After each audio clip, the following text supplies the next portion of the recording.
We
welcome you to another live edition of the Sports Box, brought to you by our friends at CrowdPlay.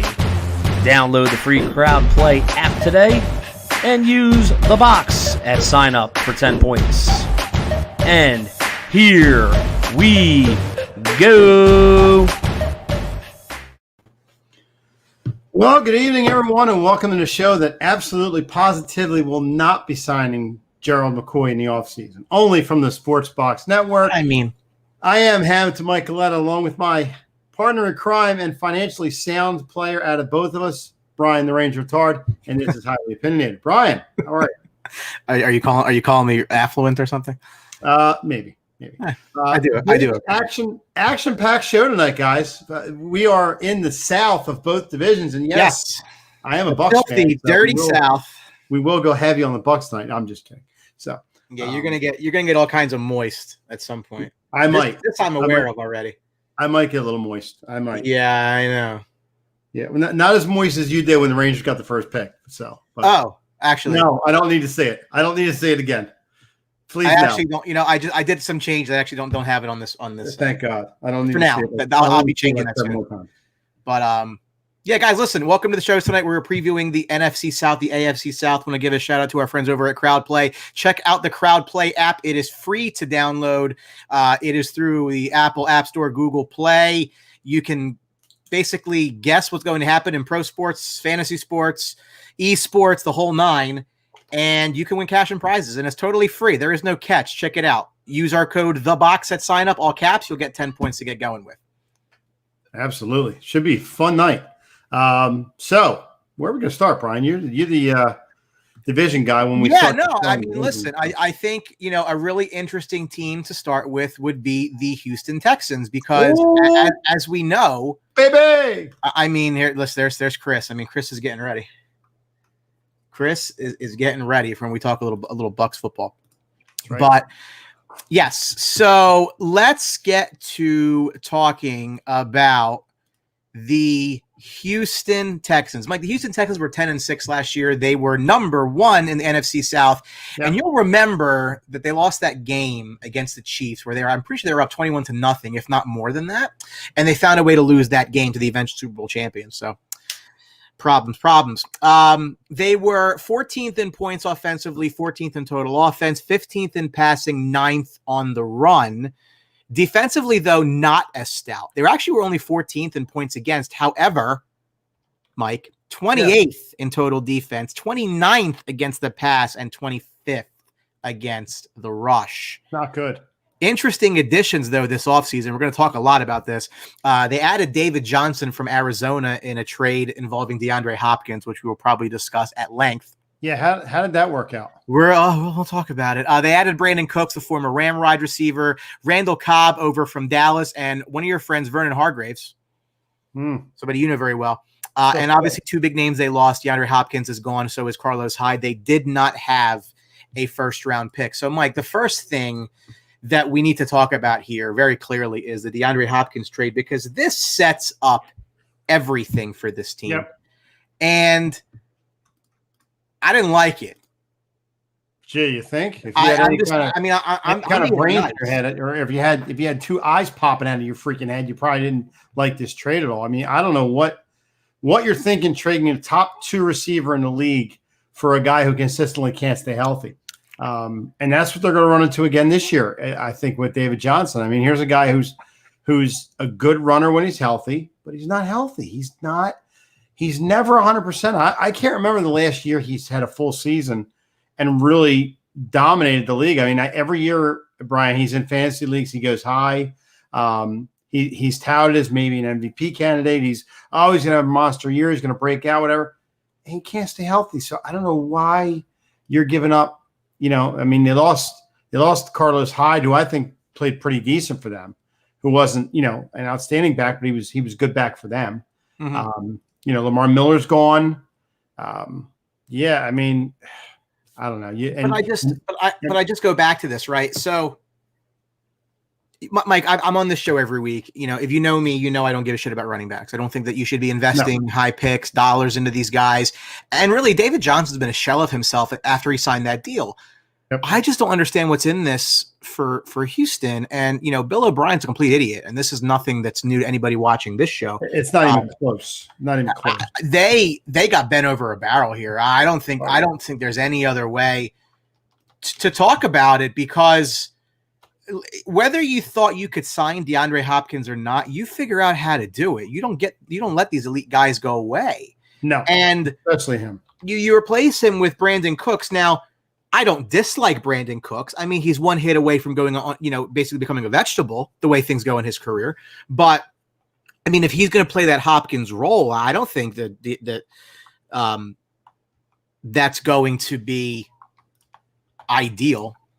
You talk about a guy who's overpaid and is getting money wherever he goes. Let's talk about Brandon Cooks. It's unbelievable. What's up, Joe? It's unbelievable how this guy continually gets cash. I mean, in the Super Bowl, he got knocked out in the first 4 minutes of the game. He got knocked out. If that, yeah. Yeah, I mean, the Brandon Cooks thing. Okay, you want to bring in a veteran guy to kind of replace him or fill the void a little bit. I mean, no offense to Brandon Cooks, that's not even close. I mean, that's not even remotely close to filling that void up. So, and now you pissed off your quarterback, who's probably could be a top 10 or is a top 10 guy in the league. I think he's top 3. I think the world of Deshaun Watson, and I think he's done a lot there with not a lot of help. The offensive line's been in shambles his entire career there. Yep. They tried to address it in the draft, hasn't really materialized. They gave up 2 1s for Laramie Tunsil. Okay. The running game has been what it is. And I don't necessarily think they're going to necessarily miss Carlos Hyde, because, again, David Johnson will do just fine. But why am I putting this kind of money into this guy? Why am I giving up a guy like DeAndre Hopkins for this guy? It's a running back. And you saw last year when Lamar Miller went down, they got Carlos Hyde for a song. They picked up Duke Johnson, and the rushing attack was 9th in the league. So you tell me what the point is, because I don't get it, because you were fine with what you had. Yeah, so the idea that you're going to give up on a guy like DeAndre Hopkins, who is elite at his position, for a guy who isn't very good anymore, and running backs as they age. Yeah, and you took a big step back this year. I mean, it's not like you're rebuilding at all, and you got to blow this thing up. You traded one guy, and you're going to take a big step back this year. I mean, I don't have big plans for the Texans this year. I think they're really going to take a hit, and they're really going to – I think Bill O'Brien – better have a phenomenal year this year. He's gone after that move. Noah, who'll be on in a little bit to talk with the Falcons. He's a bottom 3 coach in the league. He's also the GM, and that inherently is the problem, because when you're the coach and the GM, you get these ideas in your head like, oh, let's do this, and then you go do it. And I think he's been abysmal for this team. I mean, Jadeveon Clowney is gone.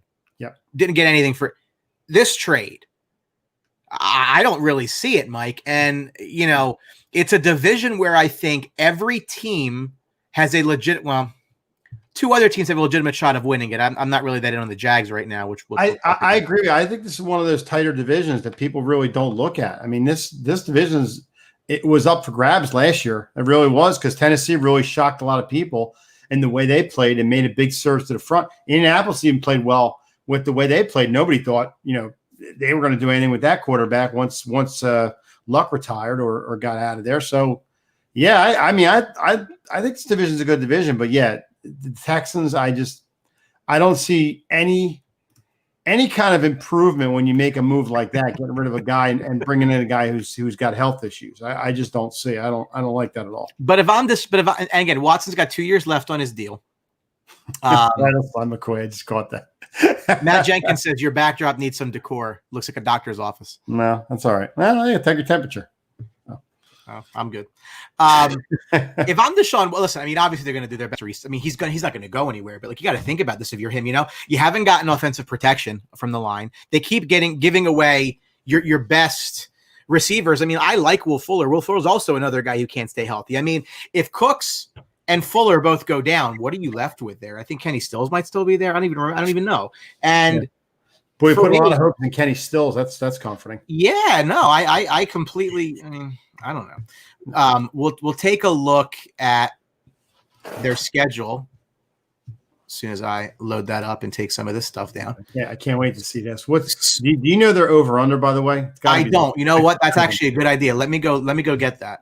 It's got to be 6 or 7. But you could start looking at that schedule. I'll go look for it. You know what? I'll while you're doing that, I'll go load up the schedule. I'll look at over under. You see it? Yeah. Right in front of you. Yeah. Okay.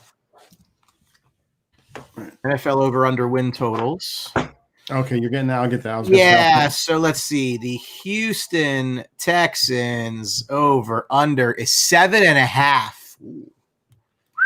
All right, Mike. Let's find. Let's find. Probably right around. That's probably right around where they'll be. All right. So you want to talk about a brutal start to the season? They're 0-4. Yeah, Kansas City, Houston, Pittsburgh, Kansas City, Baltimore. Or I'm sorry, Kansas City, top 2 teams in the AFC. The top 2 teams in the AFC. The first 2 weeks, including the season opener in Kansas City, which they always win that game. I see 0-4 here. 0-4 out of the box. Yeah, they beat Jacksonville. It's a tough game in Tennessee. Tough game hosting Green Bay. Tough game in Green Bay. So you're looking at 1 win. 1-6 at the bye. Wow. You're looking at 1-6 to the bye week. Wow. I guess they could beat Minnesota at home. I don't want to say that, but I think it's a lot to ask them to go into Pittsburgh and win with Ben back. I think it's a lot to ask them to go into Kansas City and win. So 2-5 to the break, and then you're home against or you go to Jacksonville, where it's a tough place to play. You could lose that game, believe it or not. Sure. Cleveland. These division games are kind of weird. They go to Cleveland. They should beat the Patriots. I don't know, maybe not. Patriots could probably beat them. Michael Bradley, we're doing the AFC East in a couple of weeks. We're doing the Souths tonight. They win week 8. And I agree, Noah. Watson does deserve way better. Oh yeah. They're in trouble. That 7.5 number is probably right on point. That's high. I would say under the way their schedule is. They're definitely in some trouble. That's tough. Again, you talk about how things snowball, right? So you look at the first 4 games. They're 0-3 at the least, right? They're 0-2 at the absolute least. They're 0-3 in those 4. They're 0-3.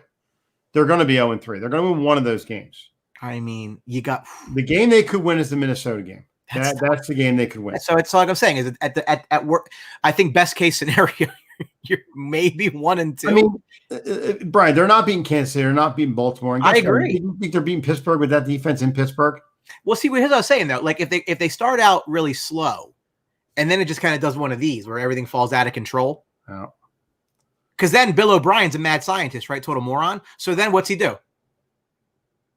Is he going to trade Deshaun Watson for these magic beans? What's he going to do? The logic could be if they have a bad season, then all bets are off and he blows the whole team up. But Michael Bradley says they lost a bona fide one. They still have a solid receiving core. Mike, but it's guys that are like a hit away, They have all average guys. Will Fuller, I think Will Fuller is very talented. Will Fuller. Yeah, well, that's true. Will Fuller's good. Right. But is Will Fuller that talented because he had Deshaun Hopkins on the other side? I understand. A lot of receivers are like that nowadays, that they have breakout like Juju Schuster. Not to say he's not a great receiver, but he was a lot better when Antonio Brown was there because it took some pressure off the one side, so he got most of the balls. Yeah, I know, and I agree. I mean, now Cooks has been a number one, or at least played that role on a couple of teams, so he will draw number one corner coverage, which Fuller is again at the 2. But again, these guys get hurt, and he's got to get chemistry with Cooks now, and that takes time. I mean, I still think Fuller's going to be the guy there getting the balls, but Cooks, he's got to get some chemistry with Cooks.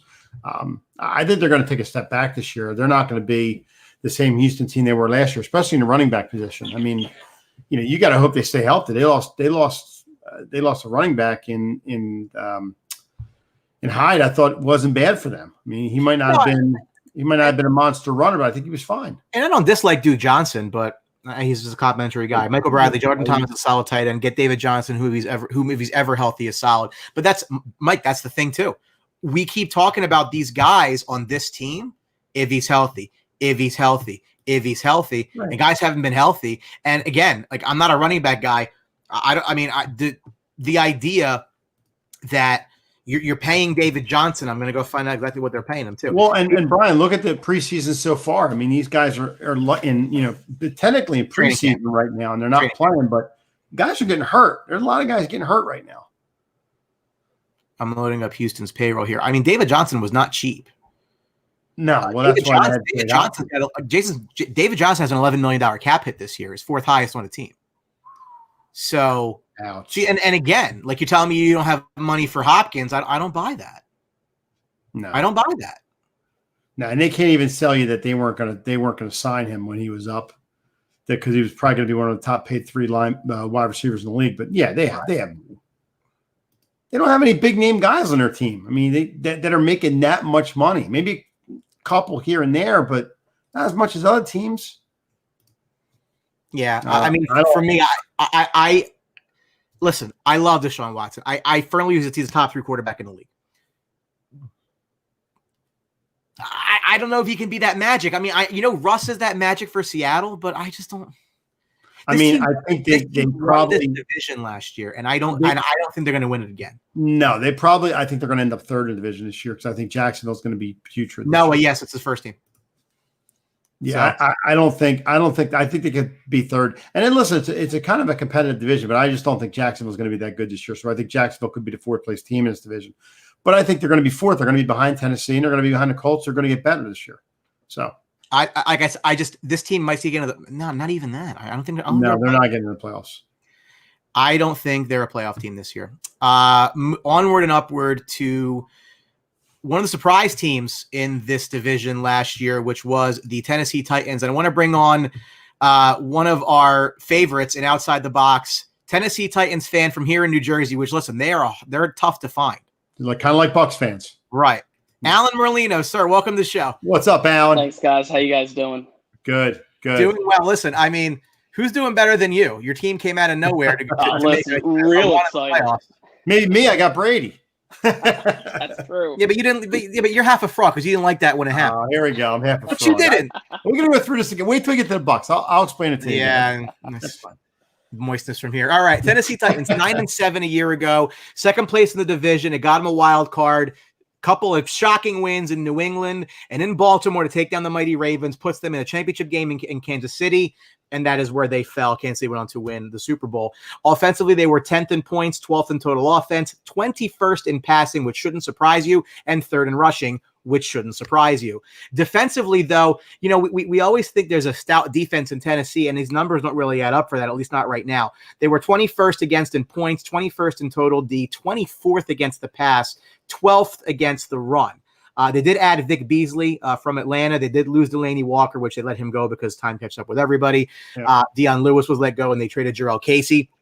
In the draft, they did take Isaiah Wilson, 29th overall, the offensive tackle out of Georgia, because, Alan, they have to keep their investments protected. And big storyline in the offseason now is they gave Ryan Tannehill a big contract after bringing him over from Miami. They ended up giving Derrick Henry a big contract, though I think, to be fair, not as big as people thought it might be when they were talking about numbers. So I guess just your thoughts on both those deals, whether you're happy about them, if you're nervous about them, and just what you think it means for both players. The Ryan Tannehill one I'm nervous about because he did have a really good season last season when they finally put him in, but we saw what he did in Miami. Who is Ryan Tannehill? Really is what I'm saying. But Derrick Henry, I was real happy with his contract because I think he still has a couple years in his prime. So Alan, I'll ask you on the kind of the flip side of that with talk about Derrick Henry. He did have a great year last year, and this Tennessee team is definitely a run-heavy team. They had to re-sign him because that's just the way they're built. With that being said, with this wide receiver core that they have, Corey Davis, AJ Brown, Rashard Davis, do you see them maybe next year or stepping up maybe a little bit with the wide receivers, or they're just going to go with these kind of average wide receivers and just kind of, AJ Brown did have a good year last year, but are they going to go, they're just going to go heavy with the run again like they did last year? I mean, how long can he survive with that?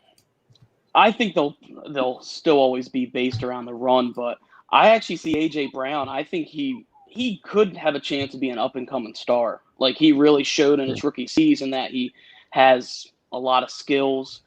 Corey Davis has been a disappointment because he was supposed to be one of their better wide receivers, and top 5 pick, I think, right? Yes. So, and now it's his contract year, so this is kind of his year to prove himself. Yeah, I think eventually I would like to see them pass a little bit more because Derrick Henry, especially his running style, is only going to last for so long. It's funny you bring that up. So I was at a fantasy draft this past weekend, and somebody had asked if Corey Davis had opted out. I said, yeah, about 3 years ago. Because he's been, after being a first-round pick in 2017, really the top of that draft, if we recall, it had 3 receivers on it, and really nobody's panned out for the most part of those guys. So maybe we really shouldn't be too surprised. The one receiver I actually like more than most is Adam Humphries, who Mike knows, formerly of Tampa. I think is a perfect slot guy. I think he actually fits that really well.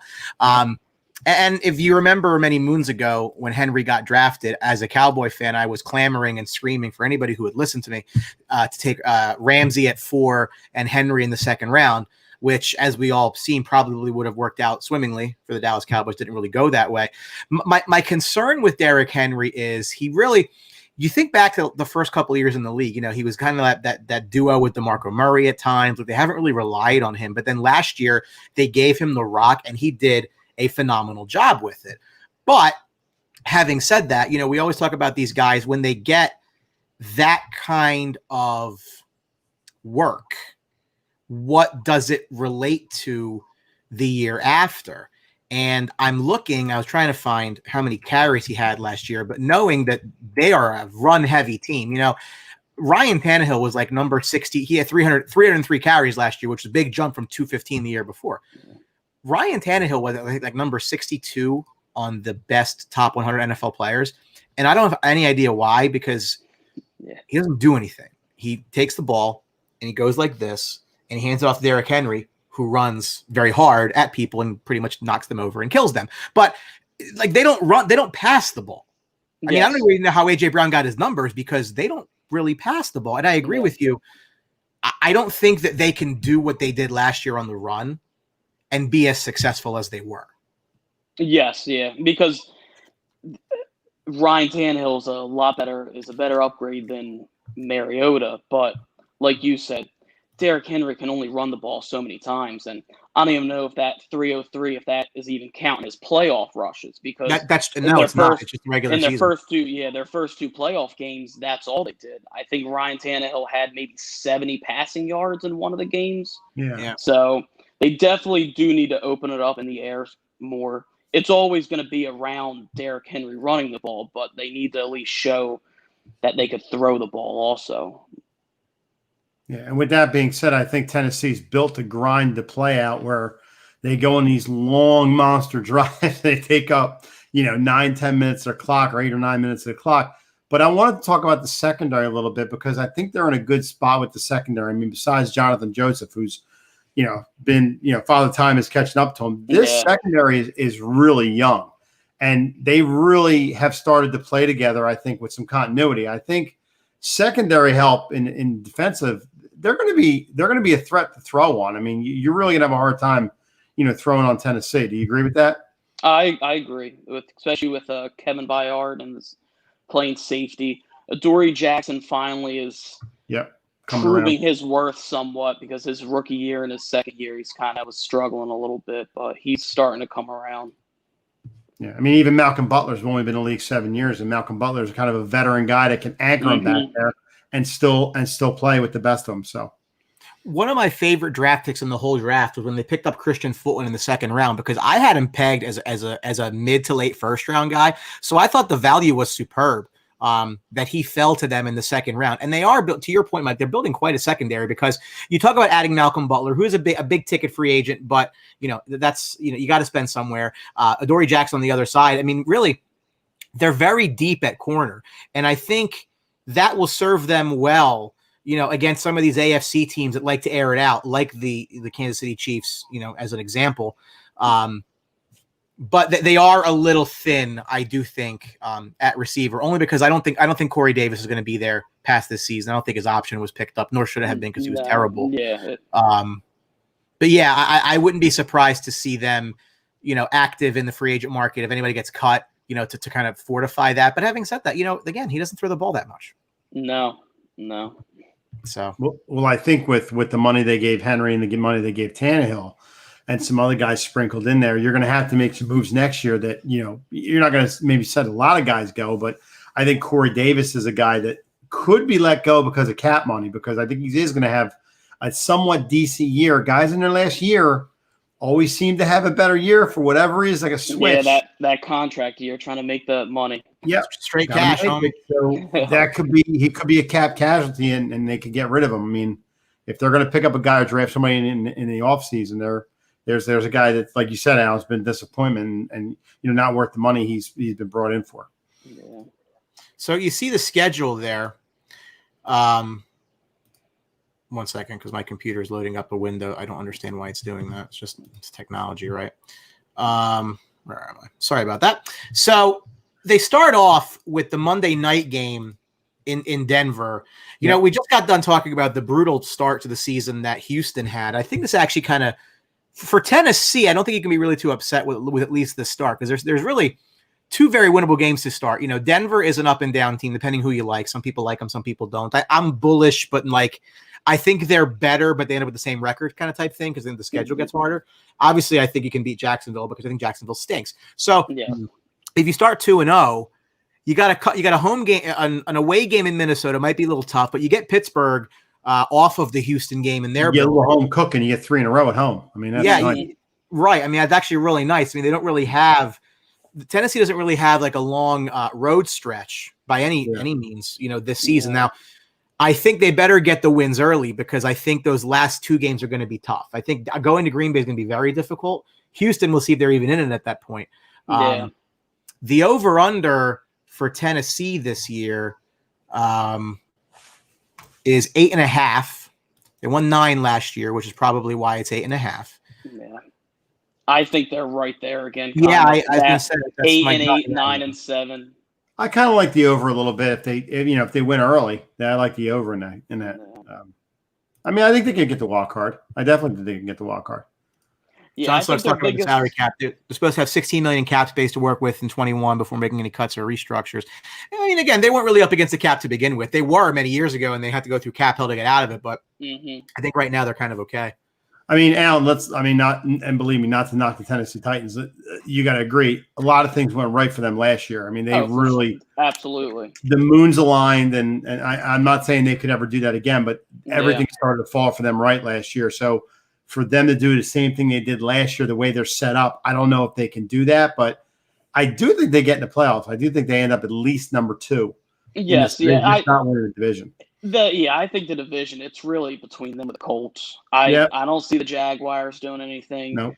Houston, all they really have is really Deshaun Watson to put everything on. So I really think it's between them and the Colts, really. Yep. And it's basically a race to maybe 10 wins if one of them can even reach that.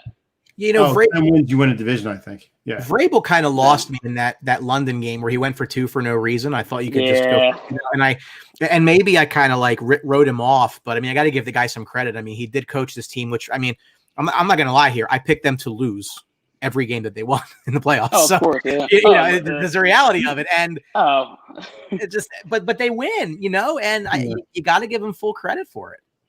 Well, I think Vrabel is the kind of guy too that is just, he don't care. He wants to go for it. He's not a real conservative guy like maybe Pete Carroll is or something like that. He is the kind of guy that wants to go for it. Can you fault him for it? Yeah, because they didn't make it.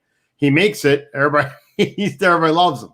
So, I think I'm just glad he finally made the move of finally benching Mariota, because that was just years of just waiting for him to do something, and he just couldn't be the guy. So that was, to me, that was like his biggest move last year, finally benching him and bringing in somebody else.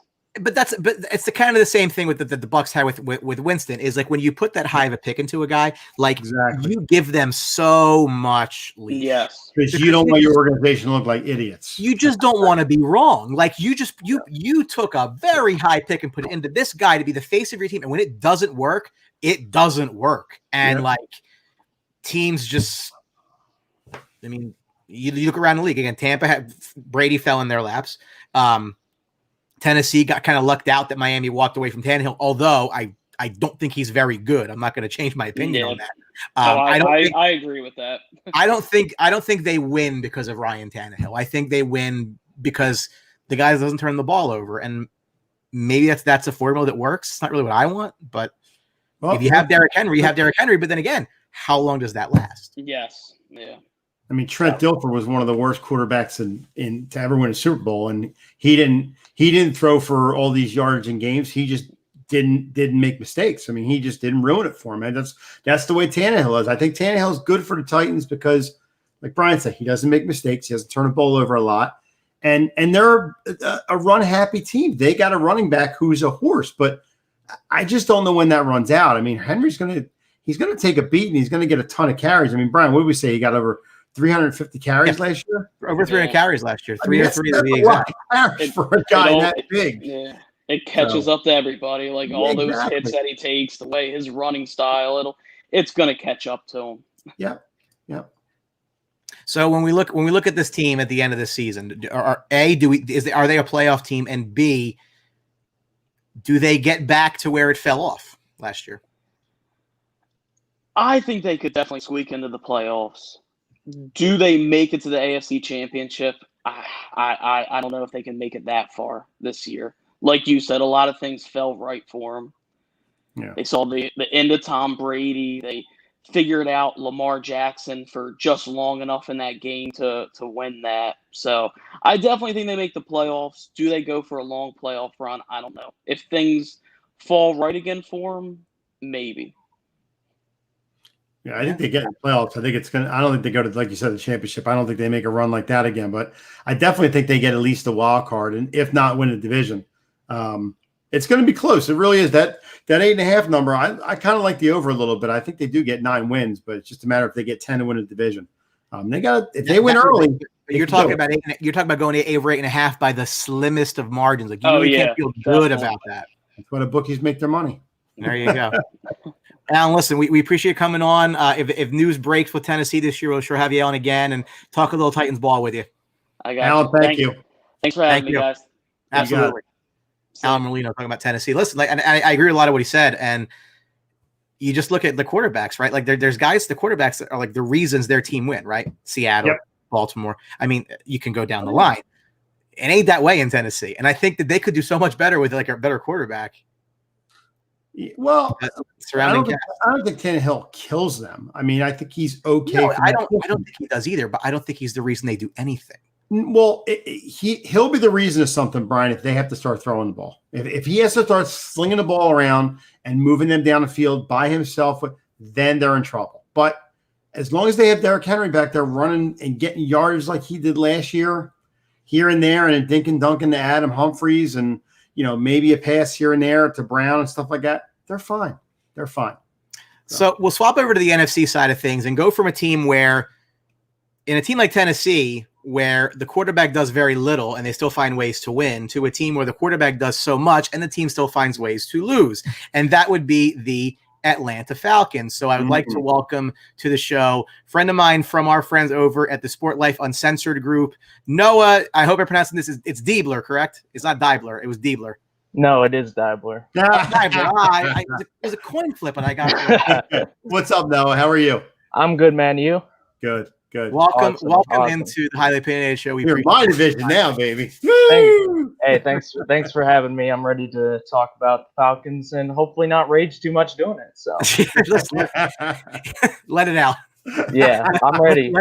Let the hate flow through you. Okay, that's what we do on this show. It's fine. The Falcons were 7-9 a year ago, second place in the NFC South, did not make the playoffs.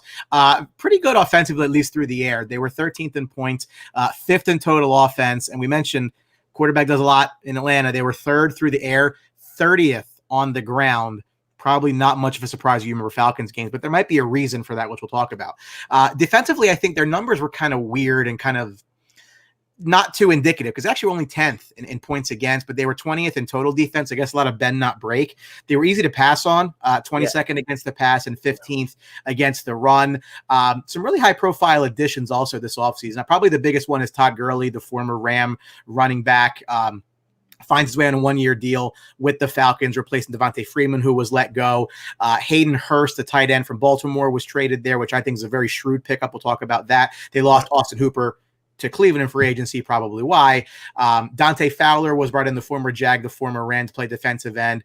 Vic Beasley left. And in the draft, a guy who I think went maybe a little earlier than I thought he would, A.J. Terrell, the cornerback out of Clemson. I don't know if Atlanta thought somebody else would be there, but I'm actually very surprised that this wasn't a pick that Atlanta traded down because I do think Terrell would have been there. Couple picks later, this is probably a good spot for the Eagles to have gone to go get CeeDee Lamb. Not going to rehash that, but they're just such an interesting team because at some point, and it's obviously hasn't been to this point, Julio Jones is going to slow down. I mean, it's going to happen, but it hasn't happened yet. And I think they kind of thought that it might when they put that first round pick into Calvin Ridley a couple of years ago, but he's as good as he's ever been. Yeah, I mean, Julio's incredible. Still, I'd say minimum top 3 receiver in the league. You have Calvin Ridley on the other side. He's incredible. A very good quarterback. Unfortunately, none of that really matters if you can't run the ball, if you can't pass protect, and if your defense sucks. So they have a lot of great skills positions. That's definitely their strength, but they also have a lot of holes they have to fix. Yeah, you talk about the Falcons. I mean, you talk about Matty Ice, who's a very good quarterback and just can't seem to get it over the top. Well, it's not all on him. I mean, he's got a little bit of a cast around him, but it's like Brian said, it's a very odd team. I mean, defensively, they haven't been, their secondary has been shaky for the last couple of years, and I think especially in the NFC South nowadays, a lot of throwing the ball. What do you see for Matty Ice this year? Do you think he's going to start turning the corner on the downside of his career, or is he going to be the same Matty Ice we expected, the last 3 or 4 years now? Honestly, Mike, I'm still a big believer in Matt Ryan. I don't think he's a problem at all. I think he'll be perfectly fine, especially with the weapons he has. Obviously, Julio Jones, Calvin Ridley, and I think Todd Gurley. I think he is a big addition. I'll tell you why. The Falcons, obviously, every team wants a good running game, but especially the Falcons because their offense is really centered around play action. And one of Matt Ryan's best plays is the play action rollout where he rolls out to the right and he can bomb it about 70 yards to Julio. So they need a guy that can, we don't need a superstar Todd Gurley because obviously you're probably not going to get that. But they just need a guy that can run up the tackles, can move the chains. And, I mean, he scored 14 touchdowns last year. And they also have a good running back by committee behind him. So if they can just get, at least a respectable running game, Matt Ryan, I think he'll dominate, to be honest with you. I really like the pickup of Hayden Hurst. I think that he is for his first round pick in Baltimore. Like it just didn't work out because he was jumped by Mark Andrews on the depth chart. But I think the kid's got a lot of talent. They haven't really been a big tight end team. I always thought Austin Hooper was he kind of came out of nowhere. And I think Cleveland's going to regret that deal. Frankly, I don't think he's that kind of a player. But I think Hayden Hurst is a talented guy who just didn't have the opportunity in Baltimore. So I'm really curious to see how that gets built into the offense in Atlanta because I don't know what Todd Gurley has left. I'd rather have him at $5 million than whatever the hell the Rams are paying him for sure. Like, I'm not concerned about the money. But I think back to this team, and it's like, you were 7-9, and how many of those 9 losses could you have won if you could just run the ball a little bit? Whether that's a fourth quarter where you have to just kind of grind it out and hold that win, or just something where the other team has to at least account for the run. So I don't necessarily know that Gurley puts up like the Gurley numbers that we believe he would that he does because he's Todd Gurley, but the fact is they're going to have to account for him defensively. That should open up stuff specifically for Hayden Hurst in that short intermediate type of crossing route.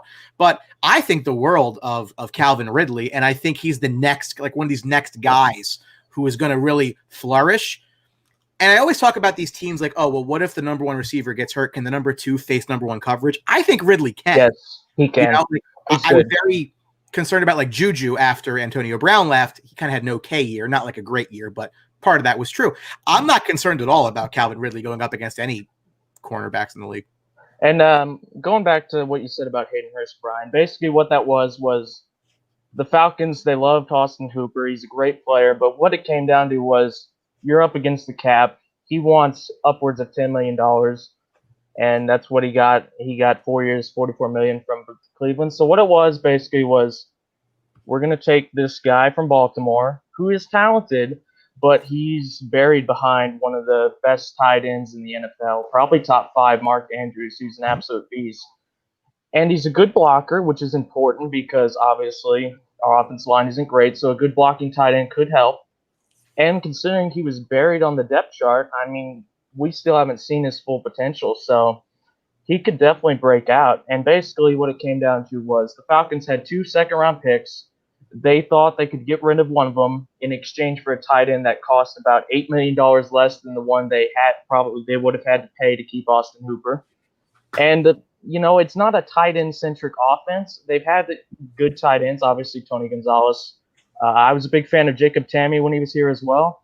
But it's not an offense that has to rely on tight ends because, like you said, they have Julio and Calvin Ridley, who I believe will be a number 1 receiver once Julio Jones hangs it up. So, yeah. It reminds me a lot of Green Bay. Like, we always talk about Green Bay. Like, does Green Bay not use the tight end because they don't want to, because they can't, because they don't have one?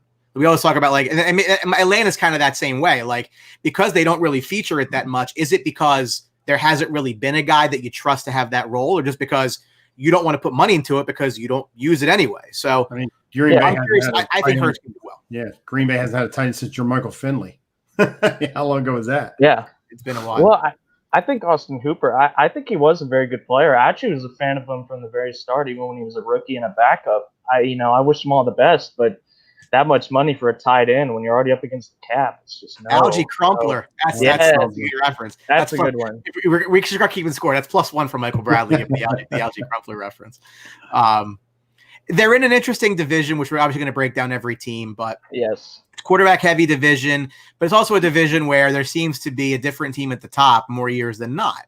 And from an age standpoint, I think Bridgewater is there just for a bridge, frankly, pardon the pun, to the next guy. Breeze might be on his last go around, and Brady's probably got 2 years, which we'll talk about in the Bucs towards the end of the show. They're just in a really weird spot because I think that everybody's talking about Tampa right now. No one's really talking about Atlanta for the reasons that we explained. Is they're always kind of underwhelm you. Like, you think they're gonna, ever since the Super Bowl, like they haven't really gotten their mojo back from that year. But I think having a running game, if you use it correctly, again, it'll take a lot of pressure off that defense too. I mean, you watched every game. How many of those drives would they go out there 3 and out because they're trying to pass every play because you can't run the ball effectively? And now your defense is right back out there. There's about 30 seconds off the clock, and like you're back up against it again. For a defense like that, like you're making it so much harder on that unit. Yeah, and it says they're 20th in total defense. It says that is very generous. I don't know how that even happened, but it's way worse than that. I'd say they're probably a bottom 5 defense. You've had games like last year against Arizona. Matt Ryan threw 6 incompletions the whole game. You scored 32 points. You still lost. The year before that, you had a game where Matt Ryan threw 5 touchdowns, no interceptions against the Saints. You gave up 43 points. You still lost the game. Cincinnati Bengals, the game after that, they put up close to 40 points again. They had a lead in the fourth quarter. The defense couldn't get a stop, and they lost. So, yeah, I mean, they've had so many games where the offense has never been a problem with Atlanta. They have a more than capable offense, but, they just have these games where either they can't get the run going or the defense is just so terrible they have to pass the ball anyway.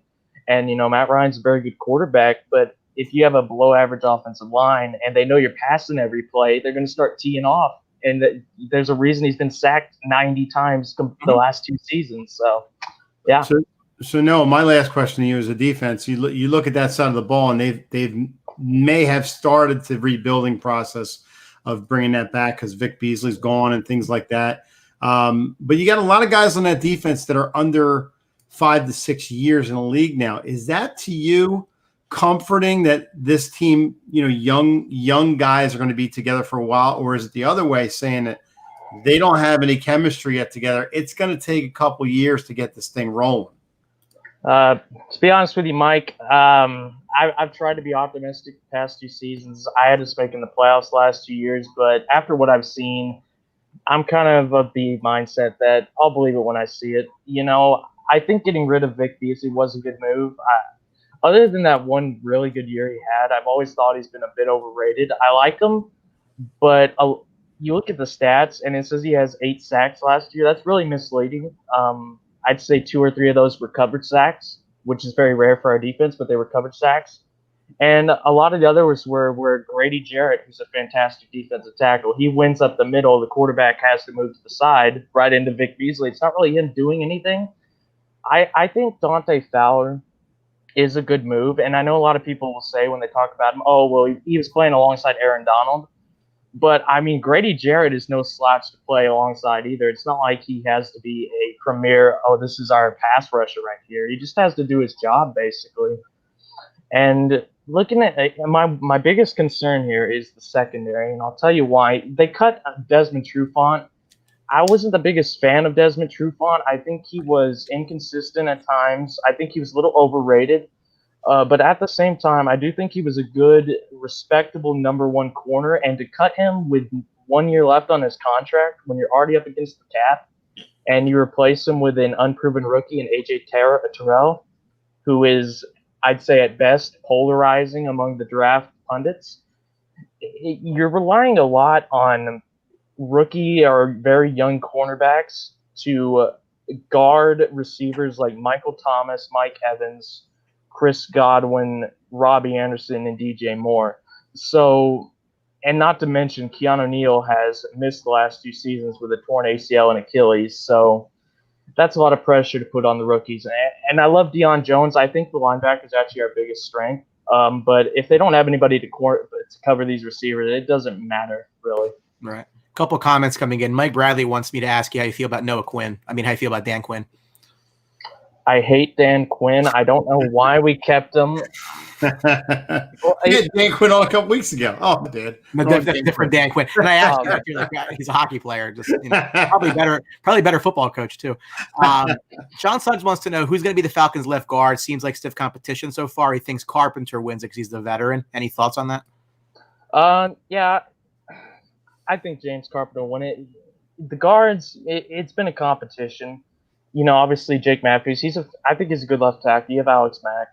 The guards are probably the weak point, and they need to start playing well because we need to be able to run the ball up the middle with Todd Gurley. That would be a Masfelter offense. I like Devontae Freeman, good running back in his day, but he really regressed, and he's also a midget, so not exactly what our offense needs anymore. Garth Patrick, if Neal can stay healthy, it really does bolster that secondary. So I'm looking at this schedule, and what hits me just my first looking at it is that's an absolutely brutal first 4 games. Yep. You get the home game against Seattle coming cross country at 1:00, but I don't think that's good. I mean, Seattle's one of the teams that, obviously is a favorite to come out of the conference. The next week you go to another favorite that comes out of the conference, the Cowboys in Dallas for week 2. You host Chicago. You're better off hosting Chicago than going there, but still the defense is stout. And then you have to go to Green Bay. Coming out of the chute there, I mean, if they find a way to 2-2, I think it's half a miracle. Like, I don't really think that they can come out of that winning 2 games. You probably win the Bears game at home, but I don't really feel too confident about the other 3. The schedule gets a little easier after that, so I think if they can kind of keep their head above water through that first week in October, they might be able to, stay in the race. But the schedule makers did them no favors. Yeah, I'll break this down real quick for you, Brian. Yeah. The problem is, obviously, last year the Falcons weren't good.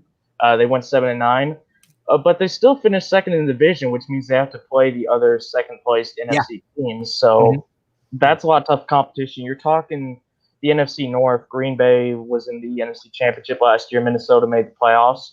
They also played the AFC West, who, they had this pretty decent team last year. I don't know if you've heard of them, the Kansas City Chiefs. They did all right. Yeah, they did all right.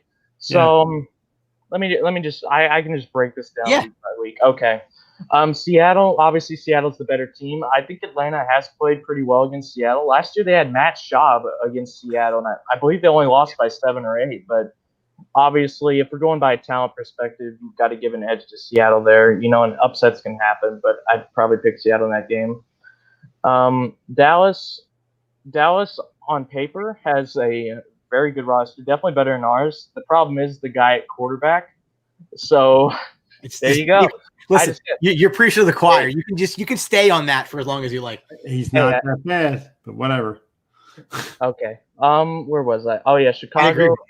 Yeah. Well, I think he's a good player. It's just sometimes he has these terrible games where it's like, what are you doing? So anyway, Chicago.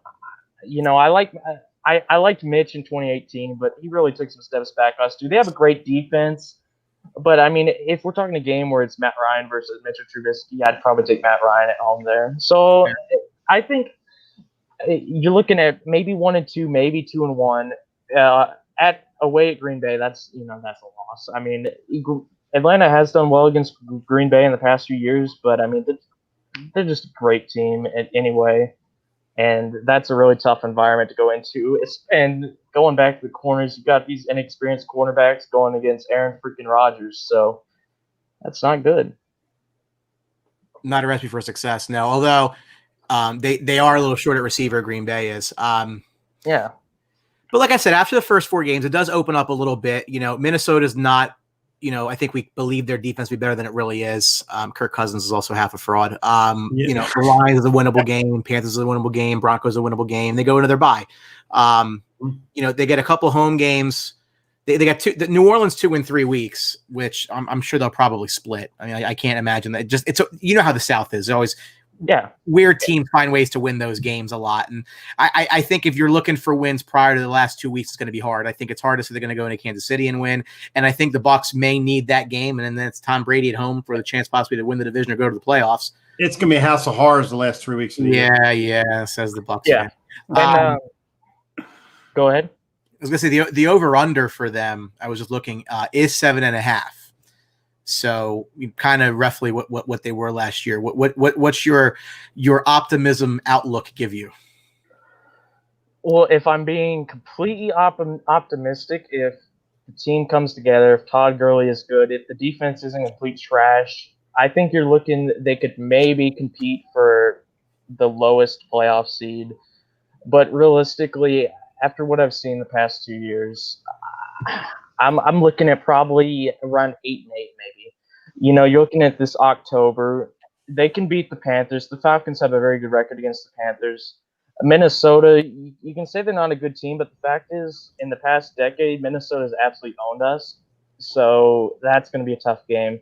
They can beat Detroit. They can beat Carolina again. Broncos, I think they're an unproven team, but they do have a lot of young players on their offense that I like. I really like Courtland Sutton. Mm-hmm.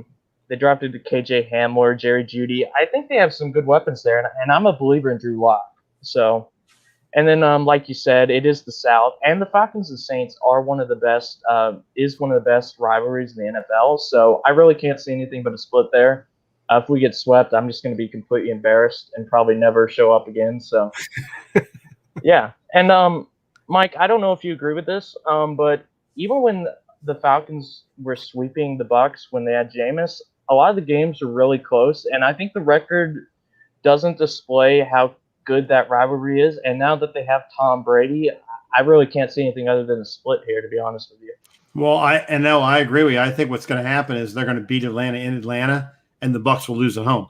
Because that's the way it's been the last couple of years with playing the Falcons. They always come to play when they go to the Dome, but when they go back home to play them, they just crap the bed. So, yeah, I mean, luckily, it looks like for once the second half of the season it's manageable. You got the Raiders and Chargers; those are winnable games. Yeah, but I mean, Tampa, KC, and then Tampa again. I mean, it's going to need that game at the end, though, maybe possibly. So that's going to be maybe the last game. So it's tough, man. I mean, looking at the schedule, I got to stand by. I don't see us making the playoffs. If we make it, I'll be very impressed. But I have no faith in Dan Quinn. So yeah, 8-8, they could grab a wild card. They probably, it's funny because you brought it up that they have the second place schedule. They probably would have been better served losing another game or two and probably maybe falling down a little bit to get a lighter schedule this year. But it is tough, and that's.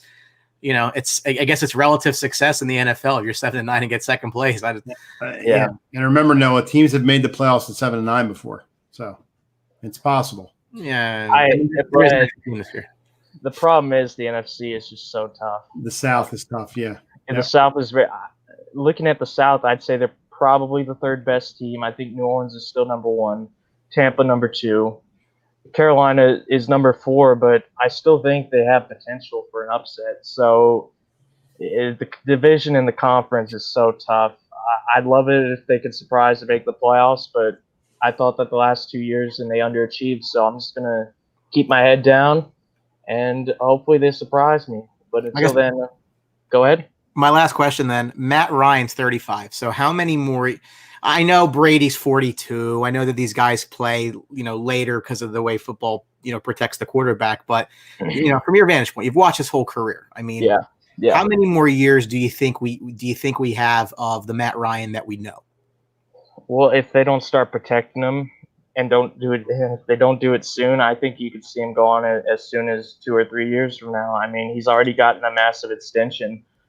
What point does he have to play anymore? He got paid. I'd say he's on his way to the Hall of Fame. He has the stats for it. He's probably not going to win a Super Bowl with this organization. I hate to say it, but they're just too inconsistent. If they can get him some support and make it so he isn't on his butt every 5 seconds, I could see him play. He's a guy who can play until he's 40 talent-wise. Absolutely no doubt in my mind. But if they don't stop him getting rocked week in and week out, he might just say screw it and just hang it up, basically. Yeah, I mean, we've seen younger, obviously Andrew Luck's prime example. We've seen younger quarterbacks just kind of throw their hands up and say, I'm not doing this anymore. I have my money. I'm going to walk away. And obviously he's made his coin in the league.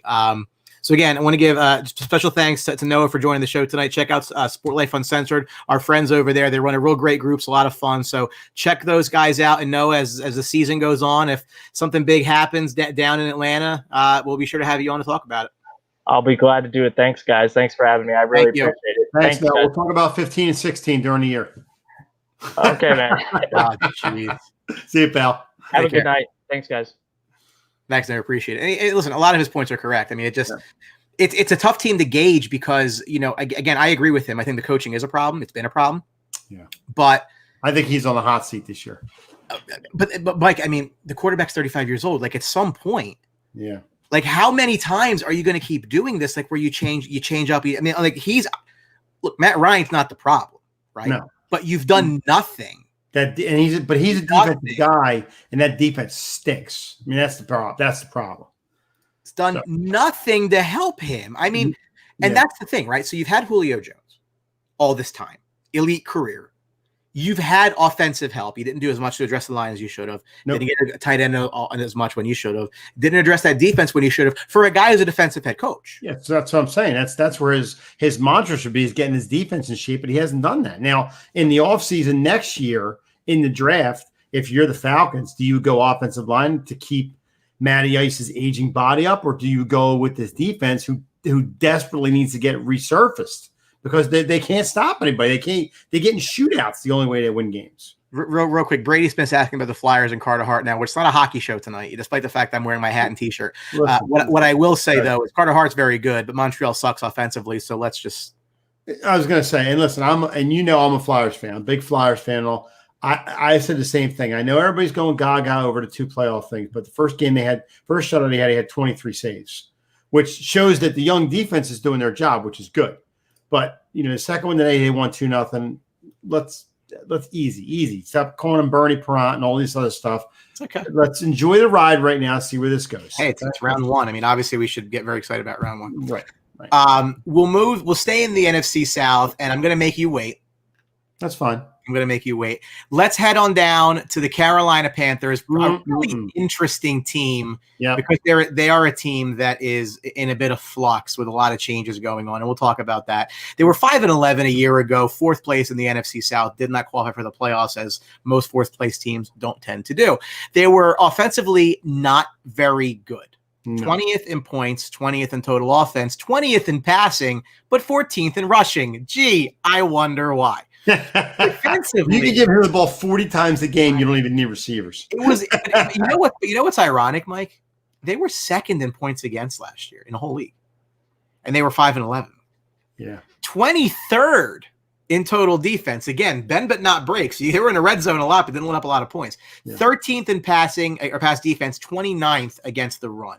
The offseason's pretty much centered on the end of the Cam Newton era in Carolina, bringing Dinks. He's not very good, no. Bringing in Matt Rule, the former Baylor head coach, and bringing in Teddy Bridgewater, the former backup in New Orleans, who was a starter in Minnesota, first-round pick in Minnesota, getting a 3-year deal to be the quarterback there. They also lost Gerald McCoy, who went to Dallas for about a minute and a half, and he's a free agent again. Who? Gerald McCoy, the defensive lineman. Oh, with the Bucs for years. Yeah, he's not there anymore either. Money from them for years. Greg Olsen booked out over to Seattle. Bruce Irvin left. James Bradbury left. They did try to address that defense in the first round. 7th overall, took Derek Brown out of Auburn, the defensive tackle. So I guess the big storyline here, clearly, if we're going to stay away from the coaching for a second, is the changing of the guard at quarterback. Cam's out. Teddy Bridgewater is in. When Cam Newton went down last year, and I want to say it was week 2, that Thursday night game against the Buccaneers, if my memory serves me correctly, I said Cam Newton will never play another game for this team, and I was exactly right because of the way his contract was. I have been a vociferous detractor. Wow, that was nice. Nice. I was thinking about how I want to say that of Cam Newton. I don't think he's been very good. I think he had 1 year he's been living off of, which was the year they were 15-1, went to Super Bowl, and he lost. And then he's pouted in the press conference. It was never the same after that. The year he started to get hit and they weren't calling stuff on him, that's the year he totally started backing off. And that was the same year, Brian, of the fumble. Yeah. They fumbled the ball and he backed out of the pile. And that just showed you right there, Cam Newton's. And listen, he started dressing up in weird shit. Yep. And clearly it's a cry for help. And hopefully, listen, I have no ill will against him personally. I hope Bill Belichick fixes whatever's wrong up in here, and he does very well. Just I knew it was going to be the end in Carolina. So the coaching hire, though, Matt Rule out of Baylor. Starting over. Really interesting. Really interesting. These guys come up from college, right? And they're like, oh, well, obviously I could translate this to the pros. Well, Steve Spurrier, no, you can't all the time. Sorry, Nick Saban. And I don't really know what to make of it because it's different. Like when you're running a college team, it's completely different than running a professional team. They make more money than you, even though Matt Rule got paid a ton of money.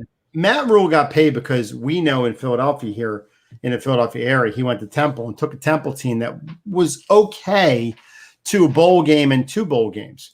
And after that, he went to a big-time college in Baylor, who's been awful for years, and turn that program around. And that's why he's getting paid. He's getting paid because of notoriety and the college guy going to programs and turning them around.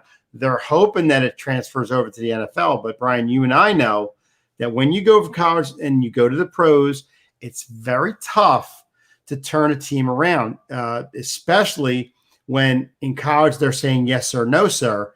But when in the NFL they're saying, well, you know what? I'm making $4 million. I ain't going to listen to you. If that culture's there, and they're winning, he'll turn the Panthers around and get them on the right track. But if they're still losing and it's not working what he's doing in the pros that he did in college, it's a recipe for disaster.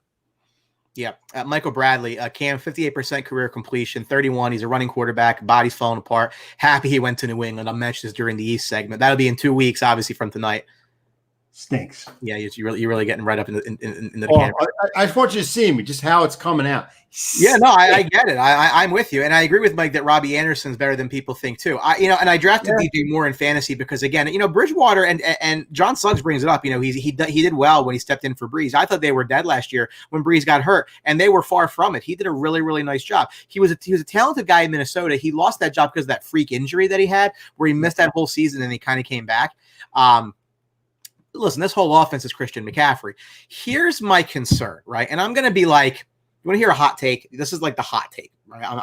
You will, if you're cold, you will be warmed by the take I'm going to give you. McCaffrey running the ball? Well, no, he runs the ball a lot, but I just don't know if he's ever going to make the playoffs in Carolina. Like, by the time this team is competitive enough that they can make a run, how old is he? Christian McCaffrey is a solid running back, but he's fantastic. He can't carry the load on this team every single year like he's doing. I mean, that's going to catch up to him in a hurry. He's going to hit a wall. He's in like 24. 3 or 4 years. That's going to be it. He's 24. He's got runway. I don't want to take anything away from him. Well, but Brian, when you're running the ball about 30 times a game, it's going to catch up to and catching the ball. Yeah, no. I completely agree. Doing everything. But here's the thing, right? Bridgewater, to me, and I like him, but he just feels, and I mentioned this earlier in the show, like a bridge to the next guy, next guy that Matt Rule can draft and cultivate into their quarterback of the future. I don't think it's Teddy Bridgewater, although I like Teddy Bridgewater. I think he'll do fine there. Right. But, I mean, the defense still has some serious issues. They've not been the same. And again, Luke Kuechly retiring early does them no help, but listen, the guy's got to take care of himself. And they lost a bunch of guys. And I think they're the 4th place team in this division. I don't necessarily think that they're going to do a whole lot better than 5-11. And I guess if you're Christian McCaffrey, could they get so much in a trade that it makes sense to move him only because, and I know the deal's signed, so it's not going to happen. When are they going to be good enough to contend? And what is he and where is he in his career when that happens? I think that's my concern. I think you got to give the Panthers 2 years to get competitive again, because now he's 20. Well, now he's 26, Mike. I mean, again, right. But like you said, Bridgewater is a gap, and they do have a guy in Will Grier from West Virginia who I think isn't bad. Is he going to be an elite quarterback? I have no clue. But at West Virginia, he put up a lot of numbers. Got a big arm. He can roll out of the pocket if he needs to. That could be Matt Rule's guy moving forward if Bridgewater is the guy who's going to be out in 2 or 3 years. I mean, Bridgewater signed a 3-year deal, got paid. Yeah, that's great, good for Bridgewater. He had a good fill-in season in New Orleans, but now he's got to carry a whole season. I mean, he's never done that. In Minnesota, he had that real bad injury where a guy almost died. Yeah, I know. I mean, and that was a major injury. And then he came back and played well in New Orleans. He's got to carry the whole season, just like Nick Foles do. I mean, that's the difference when a backup guy plays 5-6 games and has a good season. It's a whole different ball game when he's carrying the whole season now. I mean, it's a whole different ball game. Here's my point on Grier, though, right? And you're going to understand this because it's a correlation to your team. Remember when Greg Schiano took over the job in Tampa, and they had LeGarrette Blount at running back, and then they drafted Doug Martin anyway? Well, I think he recognized that LeBlanc wasn't going to be that kind of running back he wanted. He wanted a scat back, and that's why he got Doug Martin. But coaches want to live and die with their guys. Absolutely. And then Gruden's going to do that next year when he gets rid of Carr, I think. He's going to draft a guy that's going to be his guy. Sure. Yeah. But again, Matt Rule didn't draft Will Grier. No, but I think they drafted Will Grier, I think, when he was there. He was a later round pick. He wasn't a top pick. He was a later round pick. I think that they'll try to see if he has any kind of opportunity. If he doesn't, then maybe Matt Rule down the road drafts a guy. But I think the move for Carolina next year is to draft an offensive line. Start building that line. Sure. For the guy that's coming in. Well, I mean, but that's what I'm saying though. Like, I think to expect Rule to even look at Grier as more than just a guy who was here before I got here type thing, I think it's a lot to ask because, again, right now Bridgewater is much more his guy than. Oh yeah, well, I mean, he's here for 3 more years, but I think the opportunity is going to be there for Grier, not to maybe take over, but to show what he can do and maybe see if he's the future for them. But if not, I think they're only going to give him 1 year to show that. And if it's not, they got to make a move to bring a guy in to learn under Bridgewater or learn under the system to get him ready to take over when Bridgewater's gone. So I think it just a quick glance at the schedule. It's pretty favorable. Well, they had a last place schedule last year. Correct. So. That's right. So they start out at home against the Raiders, 1 o'clock game again. A West Coast team coming east. That's a winnable game. They go to Tampa, divisional game. All kinds of crazy shit happens. I'm not gonna say it's a win. I'm not gonna say it's a loss either. I think they'll probably lose, but I think that's they can stay competitive in that game. Crazy shit happens. Yeah, you get the Chargers coming east again. That's a winnable game. Yeah. You're hosting Arizona. That's a winnable game. You're going to Atlanta. Probably split with them. Back up, Brian. The Chargers game is in L.A. Yeah. So you go to L.A. You're going to Carolina. Yeah, it's winnable game though. Yeah. Chargers aren't going to be the same. Yeah, no, I agree. Especially with Tyrod Taylor there. I mean, really, the first game I really get concerned. I mean, the Bears, the defense. I don't know what to expect. The Bears are such a weird team, which we'll talk about next week when we do the North. Bears can't win 7-0 every week. All right. Khalil Mack, poor guy. It's an interesting schedule. You know, John Suggs says they might win 7 or 8. Looking at the comments here, they just matters that they have a main wide receiver or a duo to bounce off of. And again, I am high on a guy like DJ Moore. I think he's uber talented and just hasn't really had a guy throwing him the ball that's been very good. So I think that it works well for him the way this is coming. But it's all going to go through McCaffrey. And again, do you know what their over under is? I have it up. Yeah. Over under for Carolina is 5.5. Wow. I kind of like the over. I mean, 5.5. That's. I mean, you got to be brutal to win less than 5 games. It's happened. Oh, it's happened. Yeah, I kind of like the over too. I mean, even 6 or 7 with this team. I don't know if they won't make the playoffs, but I mean, when you think about it, 6 wins, they're out of the playoffs. I mean.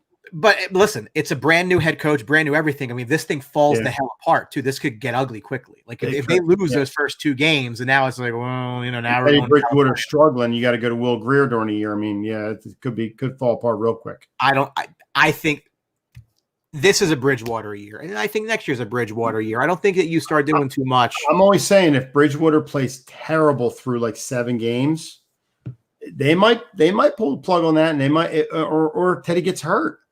I mean, he's gotten hurt, twice now. Once was bad. Once was real bad. So I don't know.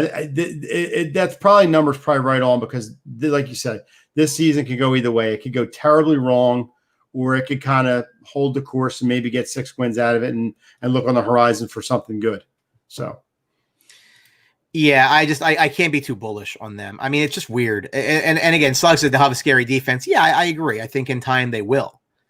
Yeah, but I think the Luke Kuechly thing is going to be interesting because that was a big part of their defense. Allowed a lot of yards last year. Just listen, you have to be fair. They allowed a lot of yards last year. Moving back over to the AFC side of things, let's talk a little bit about the Jacksonville Jaguars. Another interesting team for all the wrong reasons. God, they stink.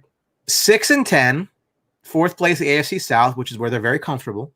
Very comfortable in 4th place. They're very used to it. Did not make the playoffs. Dumpster fire offensively. They were 26th in points, 20th in total offense, which is kind of weird, though. 16th in passing, 17th rushing. But he's got a good stash. Weird and very weird defensively, right? So 12th in points, 24th total D, 16th in pass defense, 28th against the run. A lot of big name guys, big money guys have moved on. Nick Foles has been sent to Chicago. As I said when that deal was signed, if you remember, I said this is the worst free agent deal that will ever be signed, at least at this point, in the history of the NFL. Well, we knew he was getting paid, so, I mean. Disaster then, disaster now. AJ Boye was traded to the Broncos. Nice little pickup for them. Calais Campbell was let go. Had 2 first-round picks in the draft, and I like both picks. C.J. Henderson, the corner out of Florida, at 9th overall, and a guy who I thought might be a Cowboy, Clavon Chason, the offensive linebacker outside linebacker out of LSU, who I thought, again, could be a Cowboys pass rusher, didn't seem to go that way. Mike, they appear to be attaching their wagon to Gardner Minshew. Well, they also got Mike Glennon. Yeah, just cashing checks, but thanks. How do you feel about them attaching the wagon to Gardner Minshew? I mean, listen, I didn't think he was terrible last year. Actually, in certain games, he was terrible. Is he the quarterback of the future for them? I don't know. I sure hope not, because he doesn't look promising on the horizon for them. But if you're them, I mean, he wasn't a high pick either. I don't believe. I think he was a third or fourth. Oh, he was late. He was late. Yeah. But I mean, do you start over again if you're Jacksonville again? I mean, I guess at some point you're gonna have to blow this thing up. You did bring in C.J. Henderson to help your cornerback position, who I think is a good player. You brought in K'Lavon Chaisson from LSU, who's a good player. I mean, the draft wasn't horrible. You brought in another receiver, which, God, the receivers on this team are, besides Cole, are awful. It's going to be, not for nothing, Minshew doesn't have any really big weapons there either. I mean, they're not big on Fournette. They try to get rid of him a couple times, and I like some of their. I think DJ Chark's underrated. D.D. Westbrook's underrated. I think they're guys that, like, if you had a better quarterback, you'd hear about them more. Chark's actually been rising up draft boards fantasy-wise. John Slugg's tight end Josh Oliver just had foot surgery for a broken bone. But if I remember right, Chark picked it up the last maybe 5 or 6 games of the year last year. So let's see if that carries over into this year. So as a second-year player, can he carry the load a little bit more, or is he going to kind of regress and then pick it up near the end of the year again? So we'll see. And they got this Yannick Ngakoue situation where, he's tweeting the owner. Now, the owner of the Jaguars also owns wrestling operation AEW, for those of you who don't know. So a lot of focus is spent on that, which is why I think Ngakoue chose Twitter to make it public. And then the guy's like, do you think you're helping your trade value right now? Bitching at me on Twitter. Well, he definitely wants out of there, but he's got no choice right now. That's fine, but the team hasn't moved. I mean, the team's got to do what's best for the team. And you can't just give him away because he wants to whine and bitch. Yeah. You can't. In the locker room too. It's a cancer in the locker room. It's giving guys, they're not getting excited about it. They're seeing this guy mope around and just not want to be there, and that's not good. That's not good morale. That's a recipe for disaster in itself too. And while we're on the topic, Leonard Fournette stinks. He does stink. He was good his first year and a half, 2 years out of the league, but he's gone the other way. I mean, just probably because the line hasn't been that good, and they're relying on him too much. He's not that kind of back. I think he needs to change the scenery. I think Fournette can still be a good player. A 4th overall pick in the draft. Why? Yep. There's your running back theory right there. That's exactly my running back theory. You can get running backs anywhere in the draft that are productive or not productive. So maybe I don't have to put him in Compare him to Zeke. I mean, he's not even close. I'm still not. My thoughts. Wow.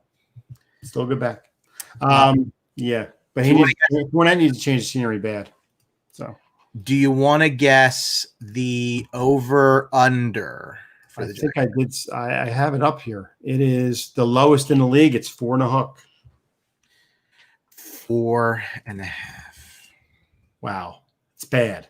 Well, let's go to the schedule. Look at the schedule. Actually, yeah, I appear to have missed the Jaguars, so I'm actually going to go try to find the schedule that I had. Yeah, 4.5. That's got to be either a brutal schedule or they're just god awful on defense. Yeah, it's not good. No, it's definitely not good.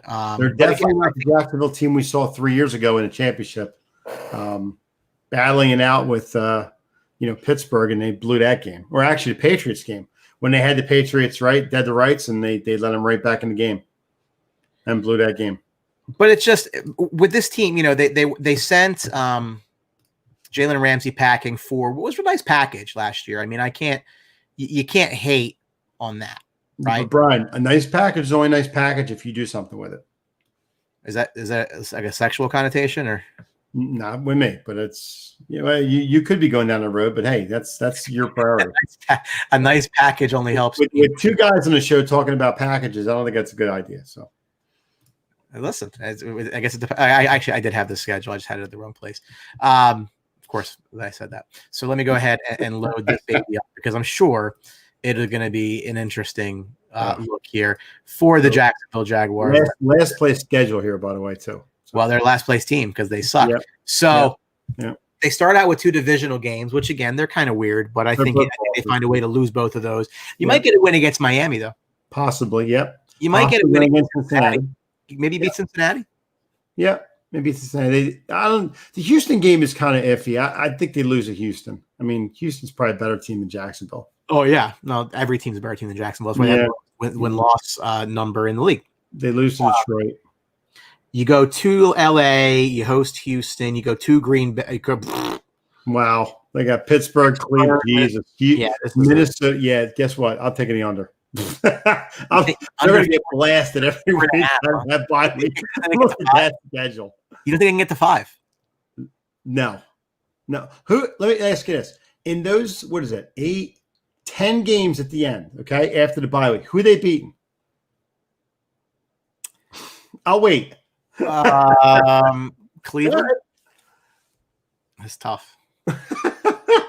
We got 2 in the first. We got 2 before the bye week, Brian. So who are they beating in the last 10? I feel okay. Cleveland. Okay, that's 3. Yeah. That's about it. This team, man. I'm taking the under. It's a perpetual rebuild. Yeah, it's crazy. I mean, it's just like it's a rebuild without the rebuild because they're not really blowing it up. It's like the GIF where the guy's like building this wall and he puts this brick and he goes like this and the guy gives him the brick he just put down to put over here and they just keep building this perpetual wall and they're just recycling. It's going nowhere. It's going absolutely nowhere. I don't know. There's a reason it's 4.5, right?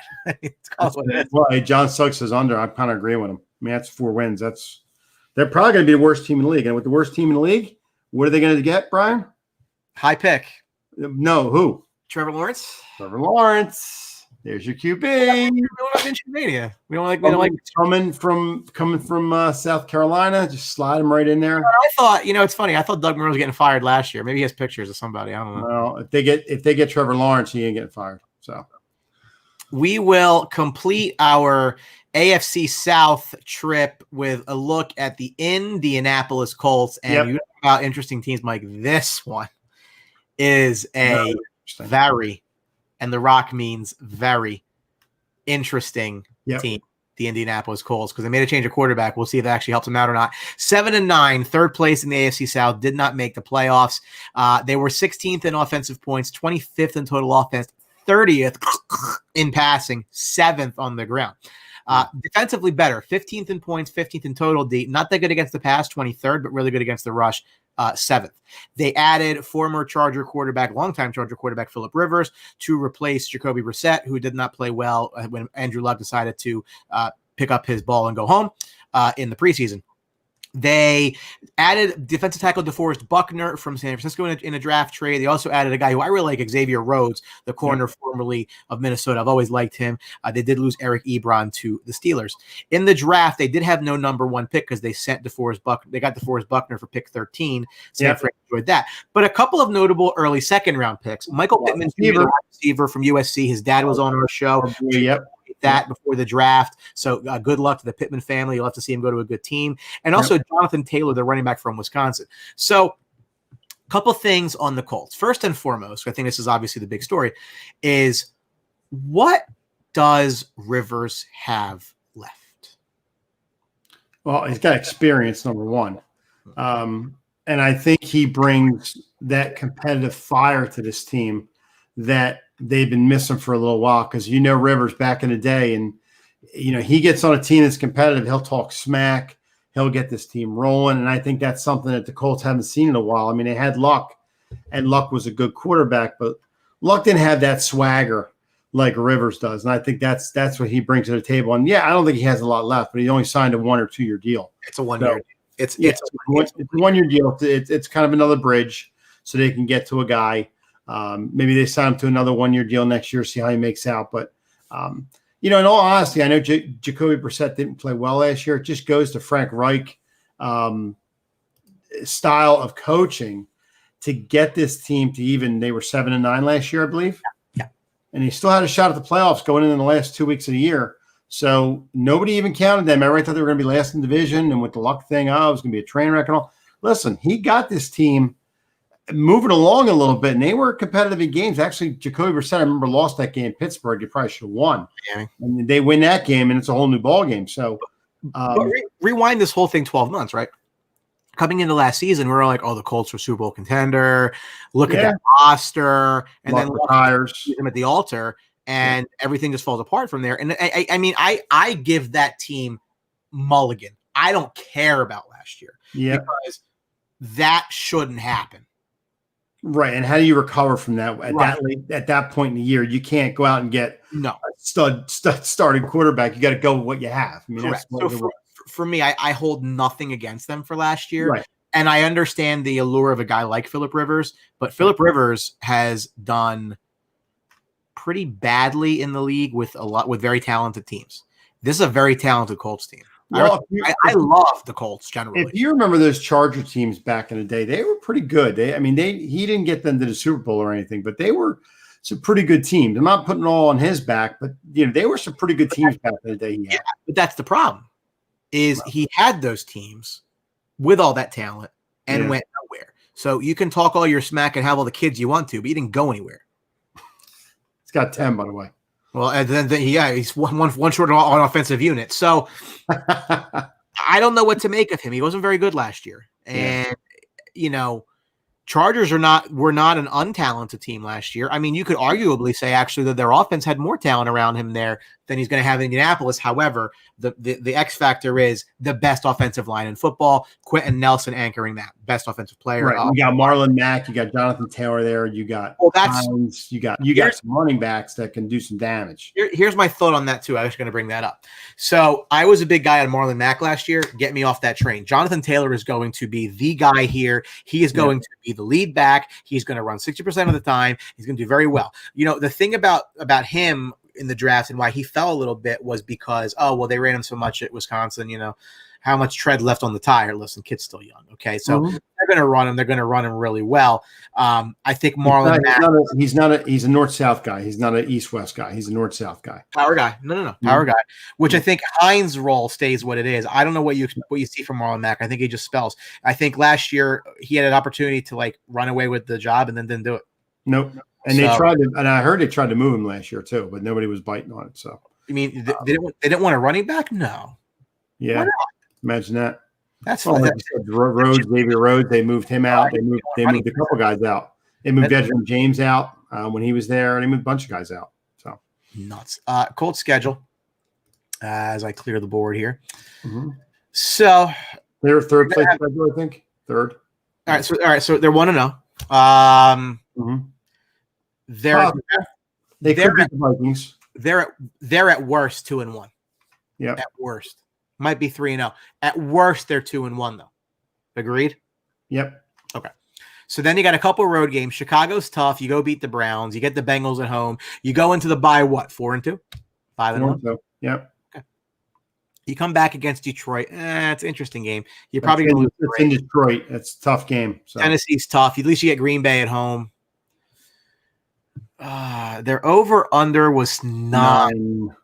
It's about right there. It is about right there. Push. I think it's a push because you look later. I mean, they're going to win the last game of the season, but they got that run where they go Green Bay, Tennessee, Houston, Raiders, Houston, Pittsburgh. That's their season because I think every other game's fine. Those last 4 out of 5 are going to be really tough for them. I kind of like 9 on the nose here. I do. Yeah, if you had to put a gun in my head, say over under, I'd probably say under. Playoff team? 8-8's not going to be a playoff team in the AFC. You're going to have to be if they brought in Rivers for that. I mean, you should be. Then you take the over and you go 10 wins because the 8-8's not going to get you a playoff spot. Mike Ralston, a devout Texans fan, he missed when we went over the Texans roster earlier in the show. But, Mike, if you have some commentary, I just want to know what you think about this DeAndre Hopkins trade because I think it's an abject disaster for Houston, and I think they should probably take the controller away from Bill O'Brien and just let him coach. Yeah, Mike, if you think they're going to win the South, I mean – they might. No. It's a weird division, but I see them falling back. Floundering. They're going to miss Hopkins tremendously. In my opinion. Yeah.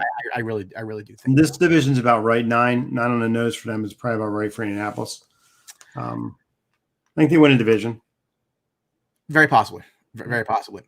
Moving back over to our last 2 teams in the NFC South, we will check out the New Orleans Saints. Yep. Who were pretty good in the regular season again and pretty shitty again. Is there any team in the league ever have gotten screwed that much as the Saints? in a referee call. Sometimes you make your own luck in life, right? Well, so but follow me. It keeps coming to New Orleans, though. I don't understand it. They were 13-3 a year ago. They won the NFC South. 13-3. They still had to play a wild card game, and they lost to the Minnesota Vikings with that touchdown. That maybe Kyle Rudolph pushed off. Maybe he didn't. He pushed off. If you've been watching football as long as a lot of time, he pushed off. Flags, right? They were here's no surprises, right? 4th in points, 9th in total offense, 7th passing, just 16th, real average on the rush. But Kamara gets a lot of the catch out of the backfield, so I don't read too much into that. And they got this guy named Michael Thomas who's not bad. Yeah, he's doing all right. Not bad. 20th in points against for New Orleans, and their defense really I thought got better over the past couple of years. It really wasn't very good last year, although 11th in total defense. So the fact that you're kind of stopping people but still allowing points. Okay. 20th against the pass, which with a guy like Marshawn Lattimore in your secondary is surprising. 4th against the rush, probably because they were winning so many games, the teams didn't really rush against them. Well, Eli Apple stinks too. I mean, he's terrible. So, couple additions. A guy you know very well, Jameis Winston takes over the backup quarterback role. Teddy Bridgewater left behind.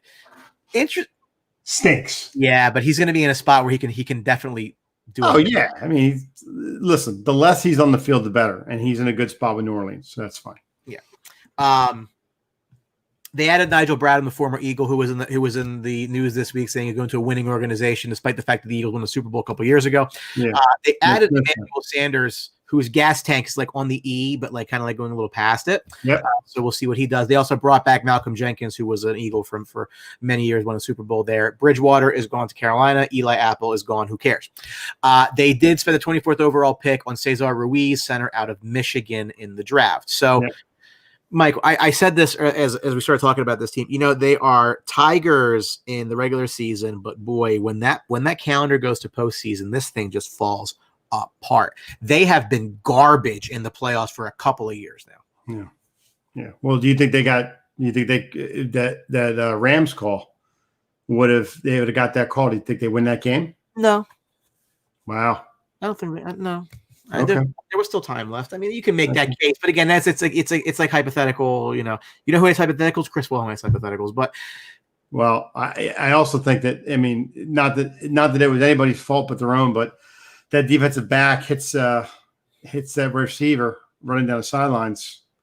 Game over. Saints are moving on. I mean, that changed the whole outcome right there, and that's not getting free. That's just dumb luck right there. No, but again, they just don't play well in the playoffs. I mean, when they beat when they beat the Eagles that year, I didn't think they played very well. They barely beat them. Yeah, and then they went up against the Rams in the title game.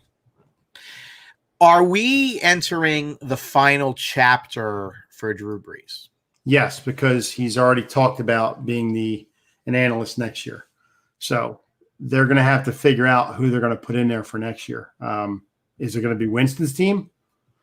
I don't know. I mean, maybe they brought him in to learn under Brees this year and take the reins next year for at least a stopgap until they can find somebody who's younger enough to take over. So it's very interesting, right? Because Taysom Hill. Taysom Hill's not going to stop. Just stop. He's not a starting quarterback. He's a gadget guy. He's a great wildcat guy. And until defenses start picking up the wildcat and start putting a spy on him, he's going to be that kind of guy. He's not a starting quarterback. It's interesting, but I agree with you. I don't think he's a starting quarterback, which is why I think Winston's actually in an ideal spot to learn from Brees, because he hasn't really had that in Tampa, which it's the second chance for him. Yep. Yeah, he can learn from Brees and really pick up as much as he can. Yep. From a great football mind. Yep. I said this about Emmanuel Sanders that gas gauge is like past the E, and they want to see how much more they can get out of it. I mean, I think Brees he'll be okay. I mean, will he be the Brees of old? I don't know. I don't know if he's going to throw for that many yards again, but I think Brees will be fine in this system. I mean, Peyton's done a good job protecting him and giving him the routes that he's comfortable with in this system. I don't think Brees has ever had to really push to come back in games. I mean, he's had comebacks, but it really looks natural to me with him. I mean, he's just a winner, Drew Brees. People say what you want about him. He won the Super Bowl. He's a Hall of Famer. He's a winner. I mean, he really is. But they haven't made the playoffs for a number of years. No, I agree. but the running back situation seems to be shored up now, where you had that double dose of Kamara Ingram, and you thought, okay, well, now that Ingram's gone, Kamara can't carry the load. Well, did a pretty good job last year of carrying the load. Didn't have as many touchdowns as he did the year before, but he carried the ball pretty well. I really like Latavius Murray in this offense, and I liked him last year because I feel he plays that Ingram role. Yep. And Kamara doesn't have to get – and I think that's a perfect role for Kamara because he can't carry the load like a Derrick Henry, but you can mix it up, and Latavius Murray gives you that 1-2 punch just like Ingram did. I have been fantasy. I made sure that I got him. I think he's a very, very sneaky like RB4. As long as he stays healthy. Yep. But again, it's just I don't know what to expect from them. And again, I mentioned Emmanuel Sanders. I don't know what he's got left. I think he's their number 2 or 3 receiver. I mean, Breeze will get the most out of him if anybody can. But he doesn't have to be that number 1 guy. No. That's what I'm saying. He doesn't have to be the Emmanuel Sanders that stepped into the Denver system and San Francisco and all them and be the man. When Mike comes here as a compliment to everybody. When you're on a team with Michael Thomas is number 1. Without a doubt. No question. Take a look at the schedule here for the Saints. And listen, they are regular season Tigers. I'm taking nothing away from them. That's the division game right there. The first game. That's who's going to battle for the division, I think. Breeze and Brady. I mean, that was the Super Bowl we should have had a couple years ago that we didn't. You should have had that as a Monday night game. Yeah. That'd have been unbelievable. It's going to be basically a prime time Sunday afternoon game. And again, I'll be very curious. Like if they cancel college football, how many of these games shift over to Saturday? Just to really. Oh, you can mix it up a little bit. Yeah. No, I agree. Yeah. It's not an easy start. No, they are home against the Bucs. Now, if you remember, I think it was last year, was it? I think it might have been last year that Fitzpatrick went in there for week 1 and killed my Survivor team. Well, they're better, believe it or not. They're better in the Dome than they are playing the Saints at home. They've lost, I think, to the Saints in Tampa the last 3 years, but in New Orleans, I think they've won 2 out of 3 down there. So they're better on the road with them in Atlanta. They're better in the domes. I want to read Mike Rawson's comment because I asked him what it was. So I appreciate the fact that he thought it. I really appreciate that he gave me this thought. So he's at peace what happens with the Hopkins trade. It is what it is, and I agree. Nothing you can do.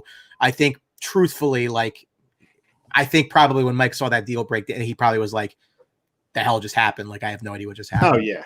And we talked about the health of the receivers, and he agrees. Health is a major concern. Cooks, Fuller, Stills, Kiki, Kuti, and Cobb. It's a good group, but there's health problems there. David Johnson's going to be running behind a much better O-line in Houston. It is better. It's better than it's been, for sure. Right. But David Johnson got hurt last year. It was a mystery how he got hurt last year. They were a good rushing team last year, too. So I don't know. Again, there's a lot of unanswered questions as to why that happened, and probably like 10 years from now, somebody will write a book and we'll find out why this actually went down.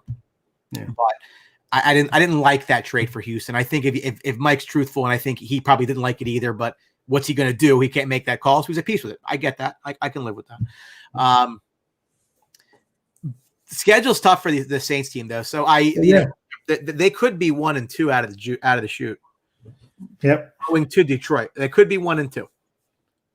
They could be. Here's the mitigating factor: is those hard games are in the Dome. So those first 2 Saints games are like absolutely the Sunday night game, Monday night game. I mean, yeah. Listen, if they go 2-3 in the first 5, they can gain some traction after the bye week because then they have Carolina.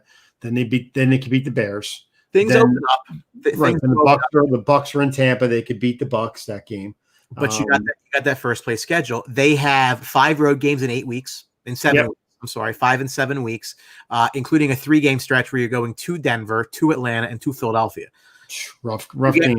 You get home games against Kansas City and San Francisco, both teams in the Super Bowl last year. So, John Suggs saying 12-4. Guess what?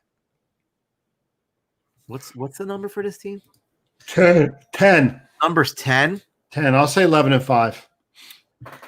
It's good. It's right there. It's about. I said 11-5. They're going to win the division. I don't think. The Bucs have a shot. Give me your 5. I don't think the Bucs overtake them. Give me your 5 losses. The Chiefs, the Bucs, split. Yeah, split with the Bucs. They'll split with Atlanta. That's 3. I'll say the Packers. And then San Francisco. I'll say Minnesota.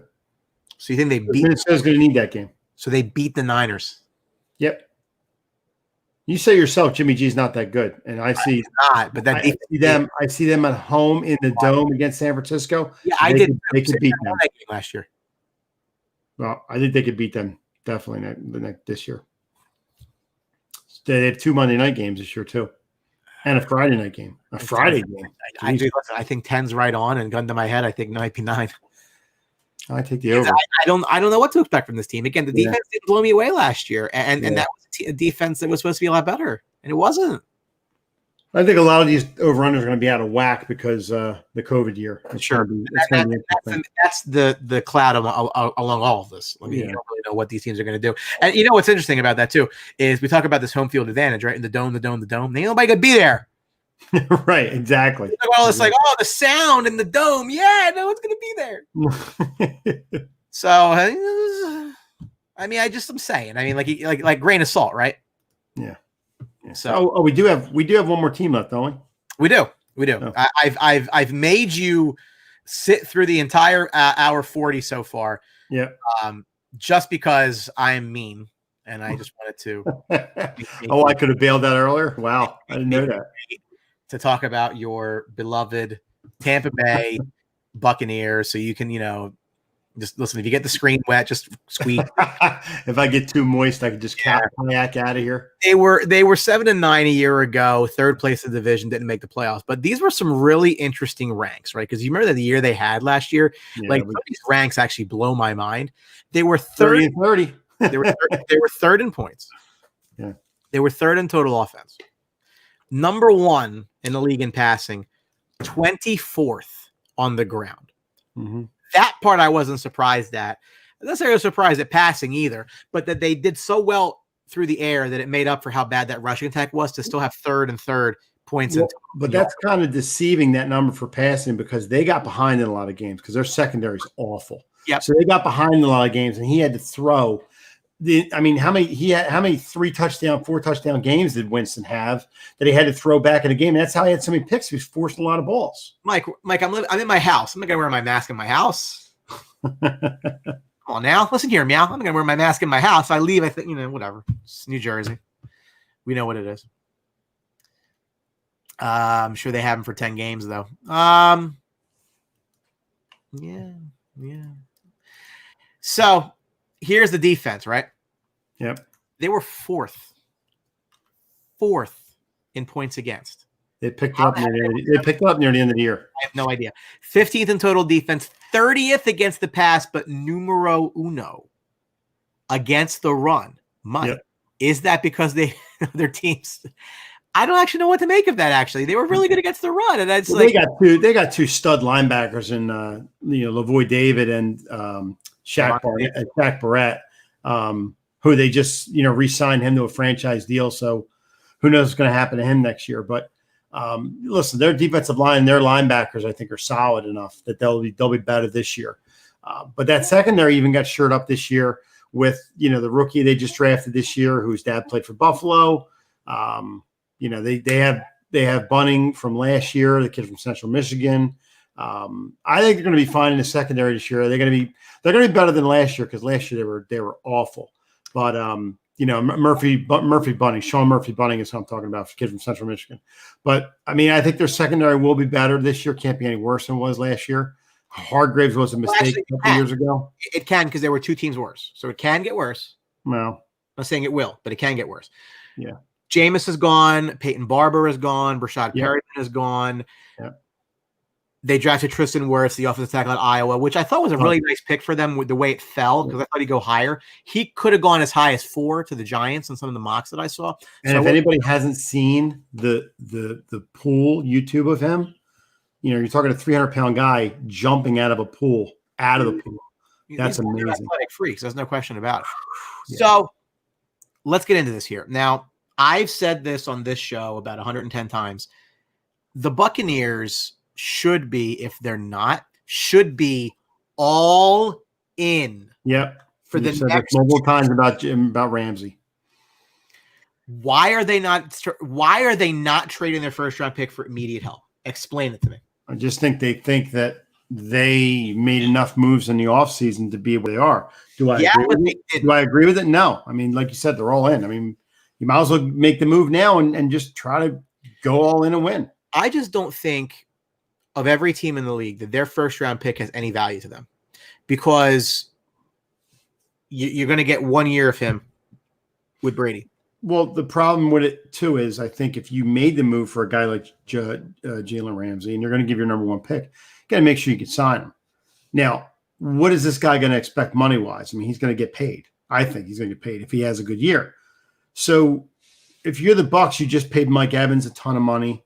You brought Brady in here. You gave him, 2 years for a ton of money. You didn't give Gronkowski money yet. I mean, next year you got to re-sign him if you bring him back, which I don't think they will, because they have, Cameron Brate and OJ Howard. So you have tight ends that'll catch. You don't need Gronkowski next year. But if you're gonna bring Jalen Ramsey in, you better best well damn sign him, or you're gonna get, that's gonna be egg on your face because you lost first round pick and not sign this guy. I don't think it matters. I don't think it matters because, again, I said this, and I'm sticking with this mantra. There is no tomorrow with this team. I think if you're going to trade a second or third, I think it's a whole different ballgame when you trade it first. And I know where you're going. I mean, I like the move, but I'm just thinking the way a GM would think. Why aren't they in on his part? Why weren't they in on Jamal Adams? Like, these are things that it's like, this just makes sense. I thought they would be more in with Jamal Adams than anything when he came available. But I guess the price tag to them seems too high. And see, I'm not a big Leitch fan on this team as a GM. I mean, he's made some bonehead moves in the past. And yeah, he's got a good team down there now, and he's brought Brady in, and he's got Gronkowski, and they got this team assembled to win now and stuff like that. I'm not big on Jason Leitch back down there. I think this is the year that it's put up or shut up for him. I mean, he could be out if they make the playoffs but are ousted early. I think he could be out, even if they hadn't made the playoffs in a long time. What are your expectations for a 42-year-old guy quarterback? It's an interesting question because I don't know what to expect from Brady. I mean, you're not going to get the Brady from 5 years ago. He's just obviously Father Time has caught up to him a little bit. And the plan was this year with an offensive line help for Brady to keep him upright. I think it was a great move to do that. He's going to be better than Jameis, obviously, because Jameis, I think, was pushing a lot, rushing the ball. At least Brady back there, if you give him some time, he'll pick apart some defenses. I mean, I think you can still get some stuff out of Brady. I still think it'll be good. Is he going to be the Brady of the MVP years? Probably not. I just know if the season goes south and they don't either play or shorten the season at all, next year you're going to get an older Brady, and then you might see problems, even if they keep him upright. So I'm here for the now with Brady. This has got to be the year for me with him. I can't agree more. And this is why I keep telling you that you're like, oh, they got to bring in a guy to, learn from, long-term quarterback. I just think that like the end of the 2021 season, it's like a new world. Like, okay, you know what? We did this. We brought in Tom Brady. It worked or it didn't. Whatever it is, turn the page, start over. And I think that that's the only way that you can approach it. Because if you're not all in, if you have one eye on the future in this finite window where you got a guy who's very motivated, but he's not who he used to be. Nope. Which is why they went offensive tackle in the draft, which is why they brought in his best friend at tight end, which is why a team that probably the one team in the league that needed freaking tight end, they went and got Rob Gronkowski. Brady's about his mobile as a filing cabinet. So, I mean, you got to keep him upright. Well, okay. What the whole thing is, yeah. But it's just, and I said this to you before. Everybody thinks I'm a hypocrite with my Brady jersey and stuff like that. Listen, well, I am okay with the Brady move. Was I in favor of it? I didn't think he was coming here, to be honest with you. I didn't think the Bucs had a chance to get him. But in any sense, they got him now. In a perfect world, I just thought it would be better to draft a guy later on to a third or fourth round pick to learn behind Brady, so that way when Brady does leave, the Bucs are set up to slide this guy in there and make the move. But like you said, now it's set up as, okay, you win now, And then when Brady comes around the second year, we'll either draft the guy then, or we'll worry about it the following year. We'll blow it up and we'll start over. I just think there is no team that is more all in. Listen, even the Packers aren't all in, which we'll talk about next week. We'll have Hob on this whole Jordan Love thing. I mean, they've got an eye in the future. Even the fact that Aaron Rodgers is where he is. So Hob is still in Hamilton. Yeah. Wow. I haven't seen Hob in forever. Listen, have laptop will travel. There you go. So here is the schedule for your Tampa Bay Buccaneers. Once you get past the Saints game, I see 3 wins. Period. Yeah, that's going to be a tough game. I think they lose that game. I see 3 wins. Yeah, I see 3 wins. Bears game's tough. Yeah, you get Green Bay at home. I think they could beat. I think the Packers. Couple winnable road games. Yep. You probably split with the Saints, so whatever you did in week 1, you'll do the opposite in week 9. Yep. You go to Carolina, not too concerned. You get the Rams at home, probably win that game. The Chiefs at home is going to be tough. Yep, that's going to be a big game. That might even be flexed. That game. Tough. So one thing I want to bring to your attention: the Brady effect. Up until the bye, which is the first 12 games of the year, that's crazy. They have a bye that late. 75% of those games are not at 1:00. Yeah. I mean, look at all the late games they have. That's all I'm saying. They got 5 late games. They're on Sunday Night Football constantly. 2 out of 3 weeks. Yep. By the way, that Rams game was the Rams game I was going down for. It doesn't look like it's happening. 2 Monday night games. I mean, listen, they're featured because everybody wants to see Tom Brady, and that's okay. And Gronkowski, and both of them together. Yeah, he's like them. If I get 11 games out of him, I'm happy. I mean, that's the big thing with everybody. Oh yeah, you got Gronk. Yeah, well, if I get 11 games, I'll be happy because the health issue is a big thing to me.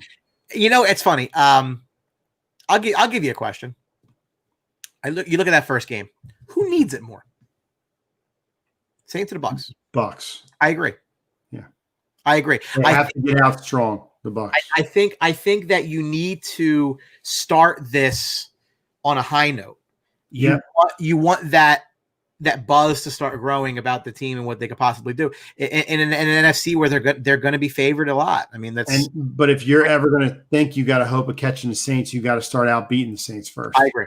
You can't go behind them and play catch up. That's not going to happen. Their over/under number is 9.5. That's a lot of, but Mike, a lot of that's the fact they got Tom Brady. So talk to me. I think they can win 10. I mean, I think they can win 10 or 11 games. Are they going to win division? I still don't think they win a division. I'm hoping they do, but I don't think they win behind the Saints. I think they come in second behind the Saints. What happens if Brady crashes and burns? You mean gets hurt or doesn't play well? Just doesn't play well.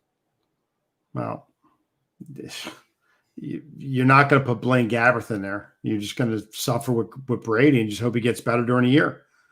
There's really nothing you can do at this point unless he gets hurt. Then they're going Blaine Gabbert and the whole season's down the toilet. But, if he starts playing bad, you made the wrong move and you got to swallow it. What are you going to do? And you got him for next year. I mean, if you cut him, there's dead cap money, I'm sure, but you're going to cut Tom Brady in your second year. He'd have to really play bad for them to go for it to go belly up the season. Yeah. I think he's a smart guy, and he can really work with this team. With his strengths on this team. I mean, you got Godwin, you got Mike Evans, you got Cameron Brate, you got OJ Howard, you got Gronkowski. He's got weapons, and they love Ron Jones. They're going to give him an opportunity again. I miss having Allen Humphreys. I think he's a great slot for this team, but money talks, and they had to let him go. So I mean, you can only pay so much. Right. Host of the show, Mike Velarde, is asking, why is the show almost 2 hours? Rangers hockey on tonight. No, there isn't Rangers hockey on tonight, but oh god, they are still very much in the news. It is now time to see who the winning team is.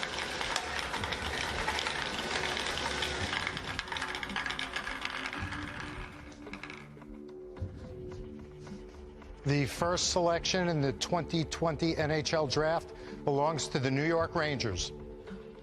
Wow, there it is. And that's when I lost my voice. But Mike, Mike Velarde asking why the show is 2 hours, because we're previewing 8 teams tonight, as we will do the following 2 Tuesdays as well. So we got through the Souths tonight. We did. And your voice is back. I hear shit. It is back. Yeah. I can continue to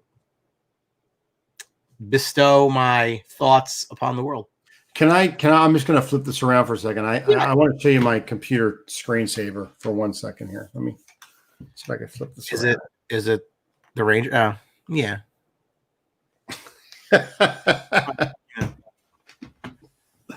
Oh, like I said, it's okay, but I vividly recall when this whole thing happened that you were not entirely on board. That's all. I'm just being honest with you. Well, yeah, I wasn't on board because, like I said, my ultimate thing was I wanted a quarterback behind him, and I thought it would be a perfect setup for a guy to be behind him to learn. So when Brady does leave, you have a guy right in. But obviously, the Bucs don't listen to me. They're going to go a different way. Yep. So that concludes our preview of the NFC and AFC South. We'll be back next week doing the Norths. I believe I have Ryan Havermail secured for the Packers. We'll get a couple other guys to talk about their teams as the season approaches. But before we sign off for the this thing called Crowd Play, I heard about. Awesome. And I can't say enough good things about the team there. We've gotten really good friendly with those guys. They're very, very cool. What they come up with is a wonderful app that I think you should go check out. Brady Smith, good show, guys. Thank you very much. We appreciate that, of course. But why don't you go ahead and check out Crowd Play, and this is a little information about them.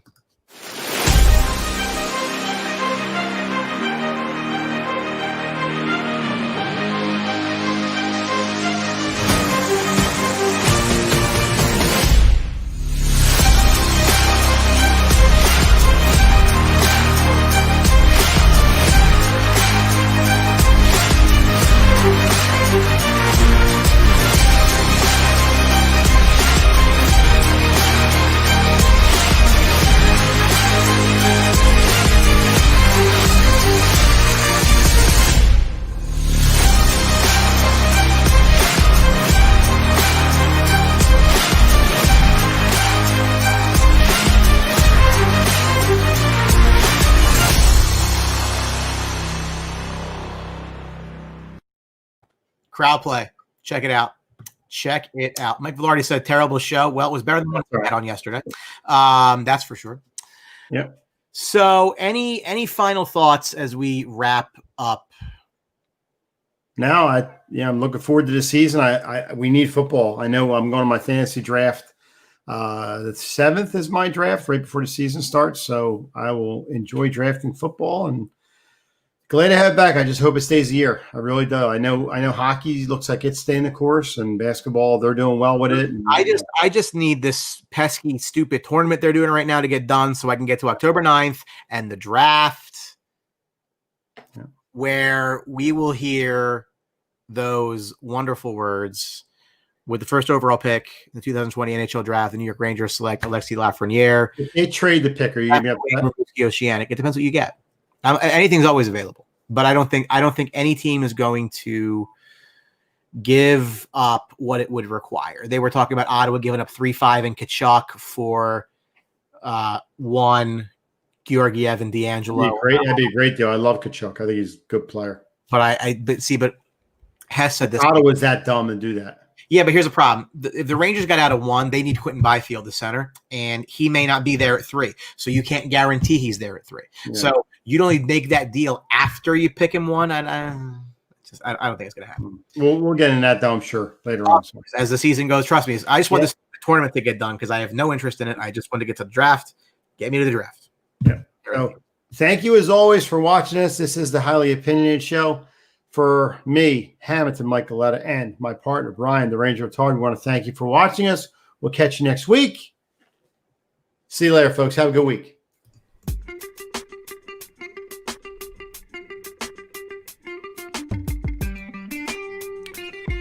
Thank you for watching the Sports Box. Follow us on Facebook at Sports Box Show, Twitter at Sports Box Show, Instagram at The Sports Box Show. Find us on YouTube and join Outside the Box. our Facebook sports discussion group. The Sports Box is brought to you by our friends at CrowdPlay. Download the free CrowdPlay app today and use promo code THEBOX at sign up for 10 points. See you next time.